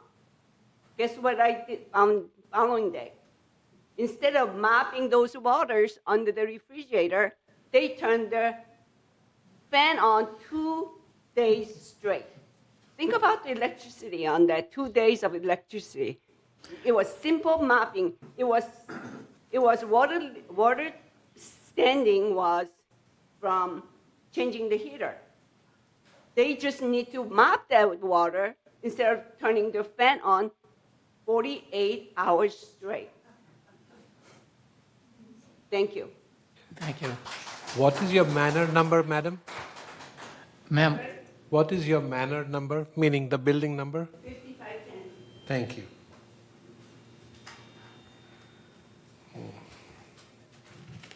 Next, we have Stefan Baum, manor number 969, Unit 2A, and then we'll have Shirley Eslinger, thank you, manor number 2354. My name is Steve Baum, and I live at 969, the only three-story building in Gate 1, that side. I've lived there for 10 years. I think in the past 2 or 3 years, the maintenance around the buildings has been much better than it used to be. The one issue that I have with it is we have a lot of those trees that the leaves fall, plus the pine trees, the leaves fall. And so if it takes 2 months for somebody to come around and clean, by about the end of, say, 5 weeks, we have leaves and the pine leaves all over the place because we have a very big area of grass. We're not together like the other 81 buildings are together, and they don't have as much land, or if they do, it's the golf course. Well, if we had a little bit more power, the captains had a little bit more power, we'd be at least able to call up somebody and ask for some service. And I know a couple of years ago they said they were going to have somebody available for that specifically, to clean up around your building, but it never really went anywhere. So that's one thought. Another thought about the captains are, if you gave us copies of the paint, P-A-I-N-T, then we could take care of the rips and the sores and the bumping against all the walls and everything, and keep those clean. You don't have to have a maintenance guy come over and keep those clean. Another thing that we could do with captains, and we have a choice of 24 people to choose from to help us with all that stuff. Another thing that we can do is when somebody comes over to do our maintenance landscape, they could see us and we can tell them, like I've got hedges all the way around. Do you know that in 10 years those hedges are the same height? Because that's what they do. They cut off all the new branches and all the new this and new that, even rose bushes down to here. I mean, I would ask them to understand that we want it to look really pretty and let it all grow. Apparently that's going to be an issue now too. Another thing is, I never heard any comments from the executive committee about people's hours, the workers' hours, and their performance. I was a manager for 45 years in 4 major companies in Southern California. And anytime they talked about budgets, they talked about what could we do with people, because that's what we control. It's 50% of what we pay in our budgets, and that's what we can have a control over. We don't. Number one, I don't think a manager of maintenance or a manager of, well, I met the manager of the painting of the buildings, and he was terrific. He was on it. I mean, those guys jumped too, you know. There was no wasted time. He was really good. And that's how you got all your 81 buildings painted. But maintenance, or not maintenance, but landscape, there's no manager. I don't know who's in charge of that, to tell you the truth. But that is needed so that we get more work in the hour, of the hour. Can you wind it up? Your Of time course. is I'm going to wind it up like that man winded up. your time. Moon Not Yun. I think he took some of our time, you know. No, that's, Oh, he that's, didn't? a- That's that's a okay. board, That's that's a okay. board discussion. I want to limit your Very time to good. 3 I'm minutes. sorry. I don't like Okay. to be impolite. I think the supervisors who are in charge of those teams that they send out to get maintenance done, there should be a time frame on what they do. It just doesn't seem that Okay. they get enough work done. And maybe that's a place to save money. I'm going to ask you to wrap it up so we I'm can let going to somebody wrap it else up up right for a now. little bit. We do need those people cleaning every week. All right, thank you.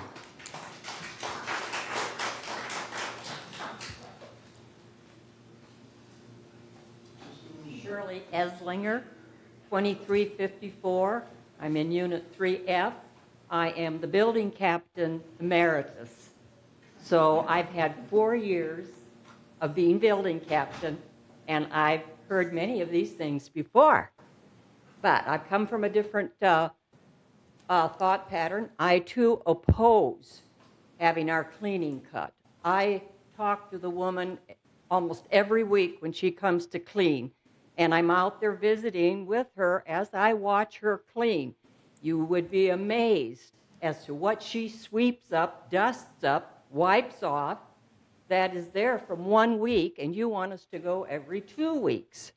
Now, if we use the rec room, 2 weeks, we have to wait for someone to come in and vacuum and clean off the tables or whatever that needs to be done. Mail room.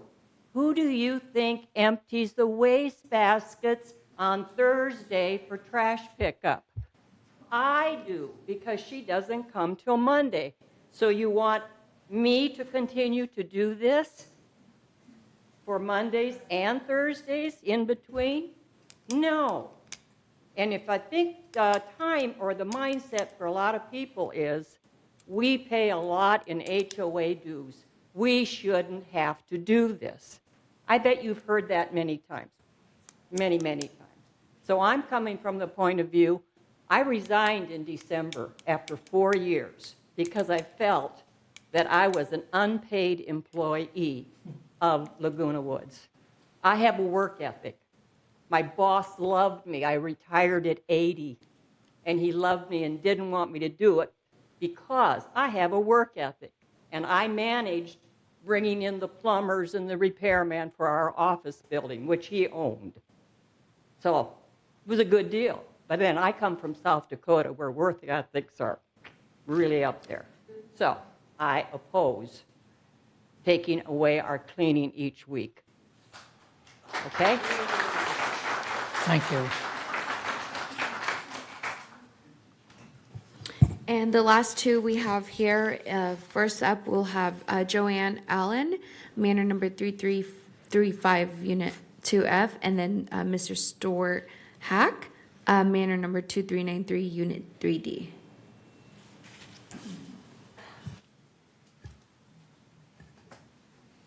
My name is Jeannie Allen, 3335 2F. I have been a resident here for 20 years, have seen a lot of things, hearing a lot of the same problems as many others that have been here a long time. I, too, am a captain emeritus of my building. My building is an L21. We have only 21 units, and we have walkways in front of our manors. I live high enough east and west. When I open my doors, my slider and my front door, I get wonderful breezes, but I get all the crap, excuse my language, all the dust, all the stuff, trees falling down, cutting trees, and all of that comes in my house.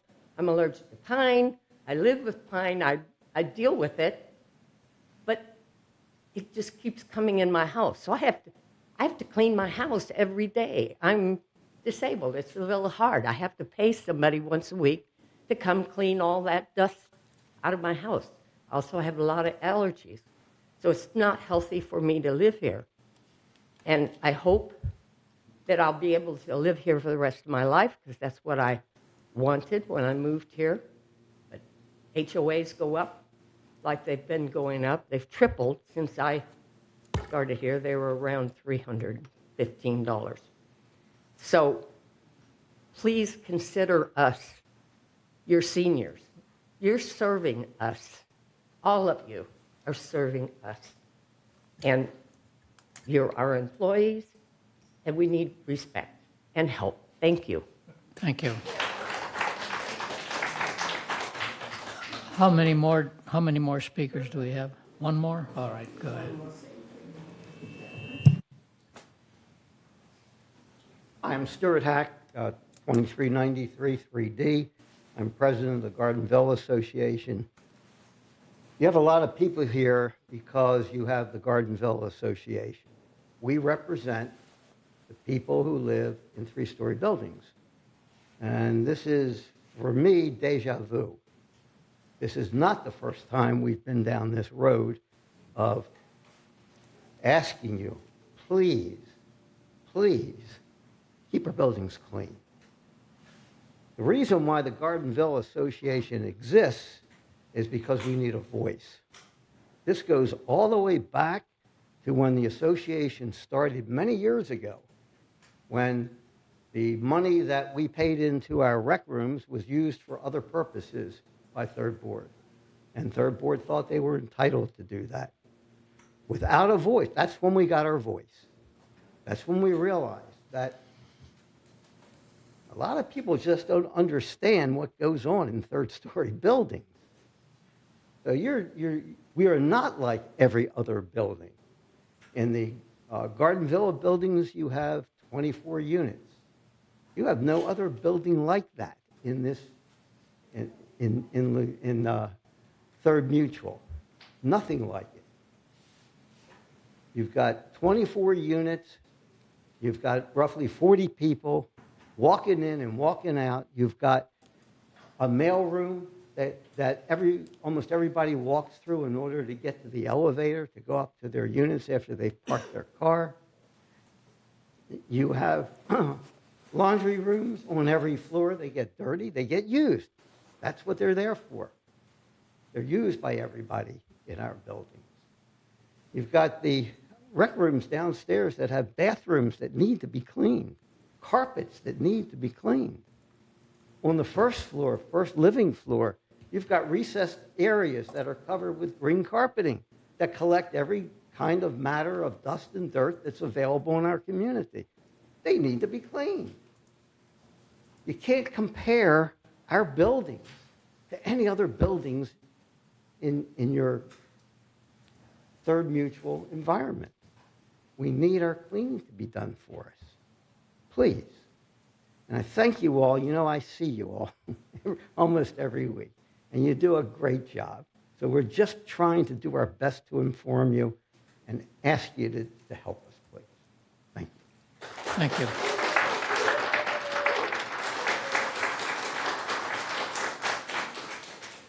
I don't want to cut anybody off. Do we have more? No, that was the last speaker. Do we have any call-ins or any emails? Okay. I don't have Well, that's any. good. And I think it's time we end this anyway. I want to thank you all for your comments. I think I've made probably a dozen notes here. By far, most of them want to keep the weekly cleaning service. There were a couple of them relating to the lights being on. We'll look at that again. On the board, one of our big jobs that takes a good deal of the year is trying to get your money's worth for you and not overcharge you. We have a wide variety of people, wide variety of demands and situations, and the problem we have is bringing this all together to something workable for everybody, and we try. But I want to thank all of you for your inputs today. The board has heard it. And like I say, this is not the final iteration yet. This was the third one. The final comes in how much longer? So the third something will be submitted to the third board for the third Tuesday in September? In September, okay. So there's still time at this point. We have time to make some more tweaking to the program, and I'm sure that staff will do that, and we have heard you. I think at this time then we'll just ask the board if they have any more comments, and to kind of keep it short, we're getting along. SK, do you have anything more? Yeah, I do have. You want to start from me? Well, Okay. it depends on what it is, kind of use your judgment. It may be something you need to get together with staff and go over in detail. No, I just want to depending make what a it is. comment to everybody here. Okay, go Yeah. ahead. Please understand, we're doing our best to lower the cost to you, not us. And we're trying to make the best judgment of all. My biggest problem that I observed for 4 months on this board is efficiency of workers. Please help me to identify those areas. I found already 4 instances of inefficiency workers. And I will try to find more of those. 2, lower your cost, HOA fees. I feel it's way too high. It has to come down. That's my feeling as well. Thank you. Okay, Andy, no comment. Moon, any further comment? Okay, Jules? No more comment? Ira, no comment? So, Yes, Ralph, thank you. I appreciate all the emphatic comments from everybody in the 3-story building. We are, just like you, residents of the Third Mutual, and I feel your, whatever you said was very important. But I also want to bring something to your attention. It's just kind of numbers.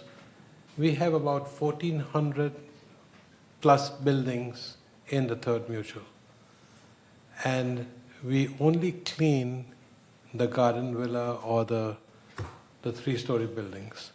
So the rest of the buildings that we have are being cleaned by the residents of those buildings. So, no, stop. Steve, according to what we discussed, the cleaning is part of our main budget, correct? I want to clarify that. So what we're talking about today is going to be the cleaning specifically for Garden Villa and for the LH21s, the three-story buildings. The savings generated is shared by everyone. So everybody, it's a shared cost. Shared cost means the entire 1,400 buildings. Yes. So that's what I want everybody to know, that we also share that cost with the three-story buildings. So it's nothing that we are trying to take away from you, but we are trying to find, hold on.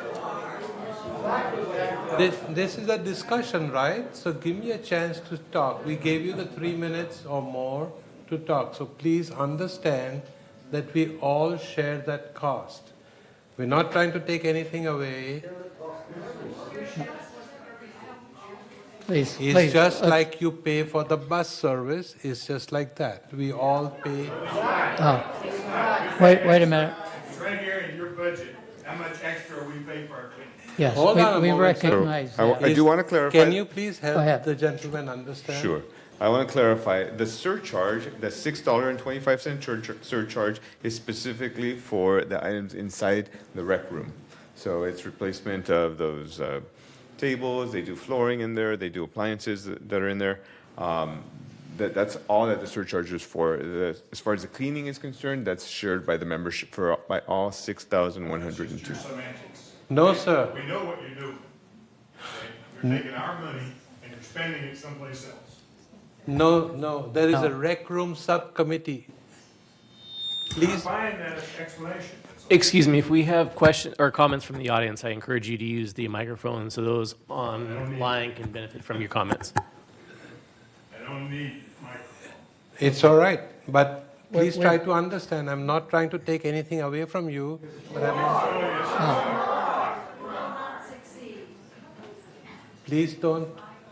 Please understand. We are trying to. You're doing it's a great job that we also have to do the same thing for everybody. And so I hear you all. Please be quiet and let him finish talking. It's okay. If you don't want to hear me, I'll just stop. But I just want to bring things to your attention. We understand. Okay. So please try to hear. I'm not trying to change anything here. I hear you. Please hear me. That's all I said.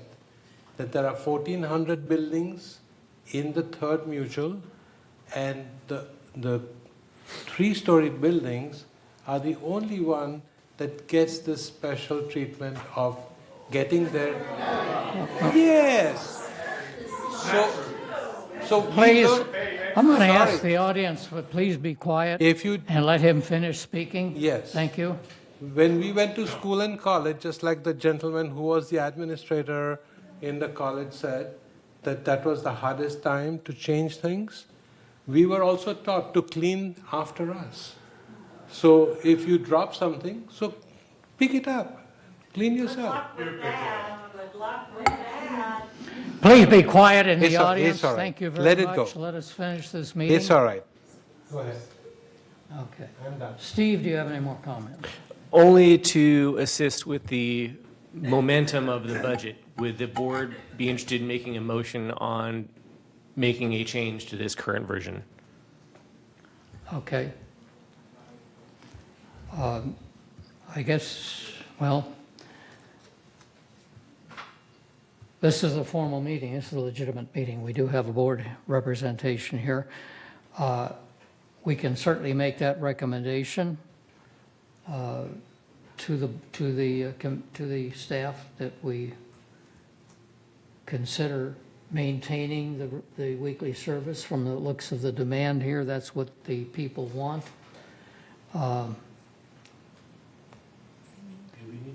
At this time, should we, well, it's a little bit late, but should we maintain a motion? So, Should we let me help you out entertain a here. motion to maintain that? If this is what you're looking for, we're looking for a motion to add $198,431 to bring weekly cleaning to 3-story buildings. And we would incorporate that into your final version of the budget, and that will be presented to you for ultimate approval at your September 19th meeting.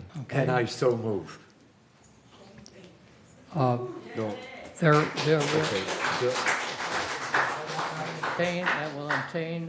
it will include a change to the budget, and it will probably increase the budget fee. The increase will be $2.71 per matter per month. How much? $2.71. Okay, okay. But this is not for the, it is for the third mutual, not for the garden villas. That's for the entire third. For everyone in third. Everybody. Okay. In other words, we'll all pay for it. Okay, do we have a motion to increase that? I made the motion. Made a motion, do we have a second? There's a second, okay. SK seconds. Okay, let's, all. Well, I have a, Do we take a vote on the? Rob, It looks like there's comments. I have comment. Okay, open comment, yeah. First of all, procedurally, what you are doing is wrong. Any staff doesn't have any right to make a motion. Only board members make a motion. This motion was originated from Steve and Jose. They suggested making the motion. I clarified The motion numbers. was made by Jules, second by SK. Okay, so if there's more discussion, that's fine, but I want you to understand that. Okay, I'm kind of disappointed. Okay, the reason I'm saying is I was so happy when I walked in because this is a very important budget meeting. All day talking about cleaning operational problem. Nothing to do with the budget, whole thing. Oh, that such is a budget. important. That is a None budget of them are mentioning that. I'm very disappointed. They are talking about just operational, what they are cleaning something. Majority of them, what I heard, about 30 minutes. Okay, it is important to them, but we are talking about our budget is about 150 million. We have a third mutual about 50 million. None of them are talking about. I don't have any problem. Garden Villa are paying extra. Okay, we have to use those extra, make them happy, whatever, because they are paying for it. But if they are asking other people to pay for that, what they have to make that, I think that is wrong. You are asking somebody living, as Kushi said, somebody living at nothing to do with Garden Villa, you asking us to pay, those people to pay, I think you are too much. So if you want to clean your own, pay your own, I don't have any problem set up the separate budget for Garden Villa. Now, okay. Any more discussion on this? We have a motion on the floor. It's been seconded. We've had discussion, or we're having discussion. Now, go ahead. Yeah, there's assertions being made. Garden Villa pays money in. Expenses are incurred for the Garden Villa. I have not seen any kind of account. I'm an accountant by trade. I haven't seen any kind of P&L in a sense for the Garden Villa. So for us to say they're getting value for the money, I think is premature. I don't know. I would like let's put it to up on see your some sort screen. of P&L before we make any kind of final determination in terms of fairness. We're talking about fairness, I think. We don't have the data. So that's my point is I think we need more information, and maybe we perhaps today jumped the gun a bit, but that's what I would like to look. I'd like to see some more information. May I clarify a little bit? So we keep talking about what Garden Villa specifically pays for, just the members inside the Garden Villa Association. That's what you see on your screen right now. They pay $6.50, a grand total of $96,000. So it's very specific to what happens inside the Garden Villa rec room. That's the only individual thing that they pay for. You can see it there on your screen. It's not, has nothing to do We with also cleaning. pay for elevators. Elevators. Yes, but that's different. It's not different. But we are not talking May I about speak, elevators. please? May I speak, please? Because I think there's misinformation here. First of all, we are a cost-sharing community. I don't use the buses, but I pay for them. I don't use the tennis courts, but I pay for them. And there are lots of things. I don't use any of the clubhouse for, none of it, but I share in the cost of it. We have a cost-sharing community here. And if you're going to say, just because you're the only one who gets the benefit, I shouldn't pay for it, you are destroying this community. We are not saying that. Yes, you are. Come on, stop. All right. Now also, so what we pay extra for is for elevators and for our rec rooms. Right. We're not here complaining about that. That was the rules of the game. We agreed to it. But if you're going to get to the point where you don't think this is a cost-sharing community, then we'll put that one back on the table. Why should we be paying for these things? Thank you. There are a number of things. Please, let's stop. There are a number of things in this community that are cost-sharing. That has been decided in years past. We're not going to go there and try to redo that today. The only thing on the board today, the only thing the motion, wait a minute. The motion on the floor was to change our budget, which amounts to an increase of $2 per month per manor for everybody, all 6,000 members, for the purpose of providing weekly cleaning service or maintaining weekly cleaning service to the Garden Villa buildings, all the 3-story buildings. That's what's on the discussion right now. We'll limit the discussion to that and that alone. And it's basically among the board at this point. I think the motion has been made and seconded that we put that back on the budget. We're about to take a vote unless there's any more board discussion. I'd like to make an amendment. Go ahead. I'd like to continue on what Andy has said, and I'd like to table this and look at other parts of the budget to see if we can put this back in and reduce other parts of the budget before we take a vote on this. I will second that. Okay. Because I don't want to really go up any more than we're Okay, then we already have to projected. withdraw the former motion. No, I don't withdraw it. You're not going to withdraw it? No, It's a I'm bit- gonna, but what, I'd like to say, we're now talking, this discussion has gotten off track. Yeah. What the discussion is today is to change what we have been doing for years. So it's the budget, it's the proposed budget that's the real change, because everybody has been used to the fact that, correct me if I'm wrong, there has been weekly cleaning of the buildings. And now what this budget is proposing to do is to cut that substantially. And I think that we should recognize that. And what we're really saying now is we should just put the things back where they were to begin with. If we're going to make a radical change, and it's a radical change not for us, it's a radical change for these guys, no, we really, that is something that we should recognize, that is a substantial interference with their quality of life. That's all I say. One point of clarification. What we're talking about is the overall budget for third. We're not talking about the special override or auxiliary charge for the Garden Villa. That charge is for your rec room. It is not for what we're talking about today. We're talking about the general budget to all of third. And what it amounts to is if we're going to put $2 per manor per month back in, we're going to have to try to find somewhere else to save that amount of money.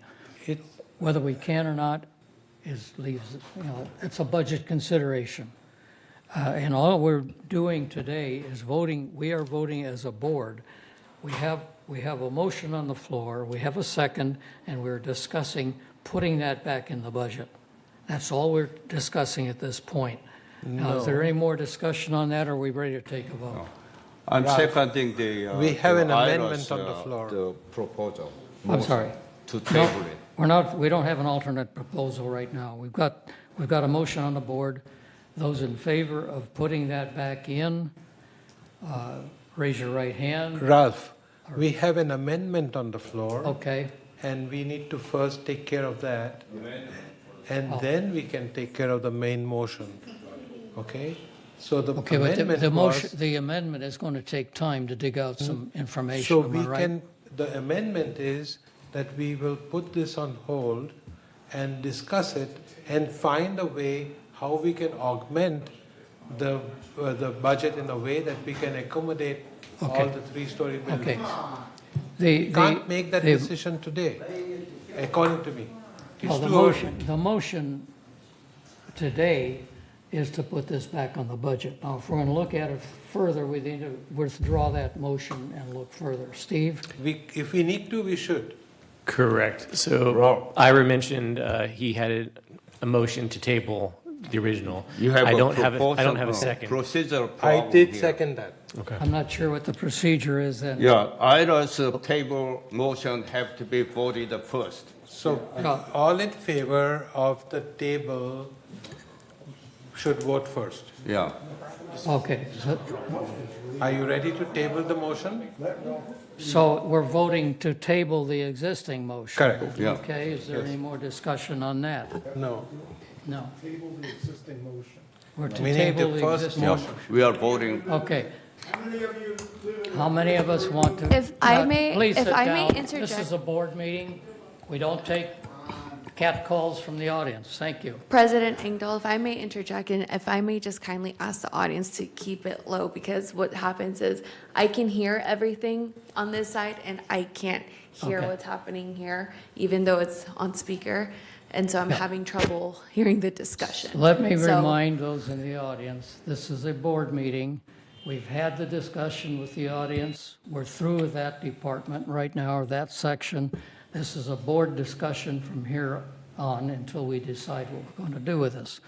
Thank you very much, and you're free to stay, don't leave. But we're through with the motion from we're through with the discussions from the audience at this point, so please keep quiet. Thank you. No, I think we're going to end it right now. We will, I'm not trying to ignore anybody, I'm trying to get on with the business at hand. You vote on the amendment. Okay, You vote on the amendment. I'm sorry. So we need, You if, vote on the amendment. Well, no, we're- it- okay, the if we are amendment- going to table it, we don't need to do anything else. We just table it. Okay, If that passes. we If take that a vote on passes. that? We take a vote on tabling it? for- We Yes. need to take a vote. Okay, we'll take a vote then on. how All in many- favor to table this motion? The motion, the new motion is to table the existing motion to reinstall the 2,000 Yes. until we get more information. Until we discuss our Additional budget in information more to detail. discuss in the board. Yes. Okay. You're, to the audience, your plea has been heard. Believe me, it has been heard. And it will be in consideration. We are not going to make a motion on that today, but rather we're tabling it till we get a little more information. Correct. Okay, is that clear? We haven't voted. We want Let's to, vote it we first. want to vote for that. All in favor to Right. table the motion? The vote, the mo- Just the a second. The vote we'll take at this point is to table the motion. Right. Correct? Okay. Those in favor of tabling this until we get further information, raise your right hand. Okay. That means that passes. That means that the decision has not been made yet to reinstall it, but it certainly is under consideration, and we will consider where else we might get the money to do that. Sorry, for the record here, Jules and SK, were you opposed? Yes. Okay. SK, were you opposed or The were you motion, abstaining? the I did not previous vote motion has been because tabled I don't know temporarily. when abstained. to discuss about this matter. Pardon? Are we going to schedule for We're going to meeting schedule. for this? We will particular have to item? schedule some time. It may be in our regular board meeting. I don't know. I'll have to talk to our chairman Before about that. final. We'll before have fi- to, yes, we'll have to schedule a time. Yeah, the vote will have to be made at some point. Okay? Now, I'm going to go around once again and try to get final comments. SK, do you have any final comment? No. Okay. Andy? Yeah, this is not the end. The fact that we're not making a definitive resolution today doesn't mean that this money stays in the budget. This is a variant, number 3. I guess we have one more, and that's the ballgame, number 4, the last one. And we need to look at this, and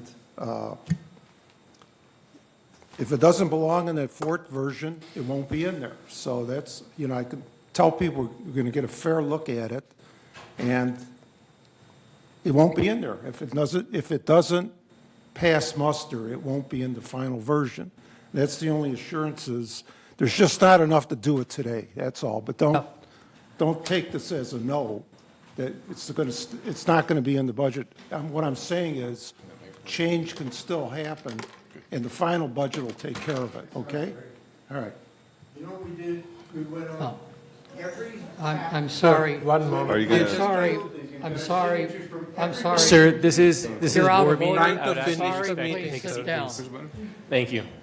Okay. None of you even live there, so we all told. Please sit. All right, Your let's maintain order, request please. has been heard. That's all we can do for now. No, please sit down. You don't know yet? Please sit down.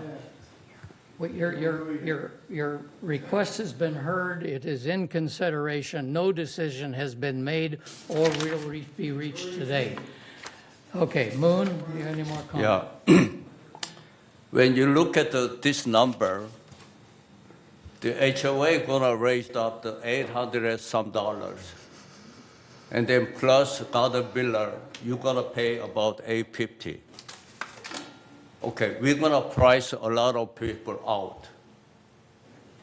A lot of people are at the level. So they may have to think. Let's please maintain order. I don't want to hear any more arguments. Thank you. Okay, so what we heard of you, and then we heard your power over garden villa. Okay, we are not gonna ignore you, but we have to find some other way. Matter of fact, I'm proposing some cut in some other budget. So if we have succeeded, we're gonna put this back on, but we're gonna look at as a whole budget. We just cannot say, ask somebody else to pay $2 more to just garden villa, cleaning. That is not fair. Well, that's part So of we the gotta shared- look at it. Moon, that's part of As a the whole. shared, that's part of the shared cost concept. We So will. let's go on. Jules, you have any more comment? Yes, I have another comment. It gets back to the point that I made before about being able to actually make an informed decision of line items. Okay. Which is why I'm prepared, for the most part, to defer to people that know a little bit more. When it comes to Garden Villa, Sherry made a very convincing argument, and she knows and they know a lot more about what's required in those buildings than I do. So I'm prepared to defer to her greater knowledge. And that explains why I vote the way I do. Thank you. Any closing comment, Ira? I'll just reiterate a little bit what Moon said. In order to unilaterally increase the $2.71 a month and keep the budget increase the same, we need to find other places to make cuts or more efficiencies. And that's what this tabling is all about. It's not a rejection, it's a matter of we need to be able to keep our ceiling that we've established as far as increase the same and not go up 10 or 11, 12% more on the increase. we need to be able to find other places to reduce it. And that's what we need some time and to do that. Unless you want, we can carte blanche say, okay, let's go up $50 a month and we can cover everything. Well, that's exactly Okay. what we're saying. No, it's not. It's not. There's Please a be lot of quiet. requests. There's a lot of requests, not just from Garden Villas, but from everybody else to increase the budget so they can have more services. We're just wanting to keep I understand that. I understand that. It's okay, go on. He said- So that's all I want to say is that we'd like to limit the increase to what we've already decided, and so we need to find other places to find the money for this. Please, no more from the audience, thank you. Kush, do you have any final comment? Yes, thank you. I echo what Ira and Moon and everybody says, and we will work very diligently to make sure that we control the increase and also provide the maximum services to all our residents. And I hear your wants and needs and definitely would like to accommodate all of them. So please be patient and we will try our best to do that. And I am one of them who don't want an increase in my HOA dues too. So we'll work on it. Thank you. Okay, Steve, any more comment? No further comments. Thank you. Okay. Siobhan? No. Jose? No, thank you. Any comment? Okay, I'll make one final comment. I'll just reiterate what you said, Kush. We pay dues too. We pay that association fee as individuals. As a board member, it's our duty to try to make everybody happy as we can. We may put this back in, put in the weekly cleaning. That vote is still open. It has not been made. We're waiting for some more information. We may end up having to increase the budget by $2 or maybe $1 and give something else somewhere else. Maybe able to whittle the whole thing away. This budget is not cast in stone yet today. So we still have that open. We've heard your pleas. We understand them. There were a lot of them, a lot of good, sensible arguments made, and I understand. So please bear with us. We're trying to balance we're trying to keep a lot of balls in the air at once, okay?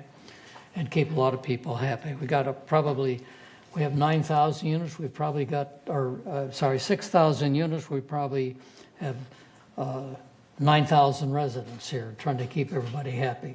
So I think there's no other to be said at this point. We'll adjourn this meeting as of now. Thank you.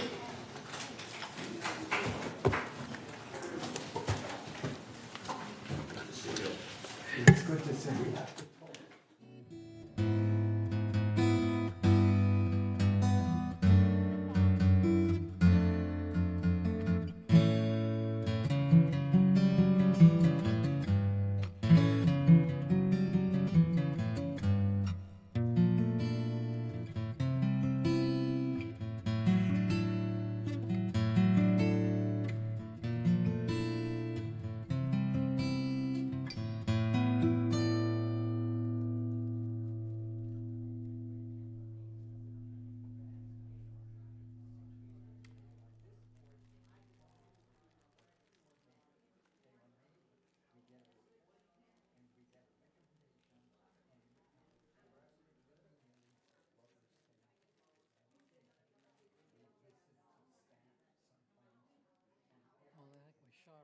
Overshot our 30 minutes of discussion, but that's all right. Everybody got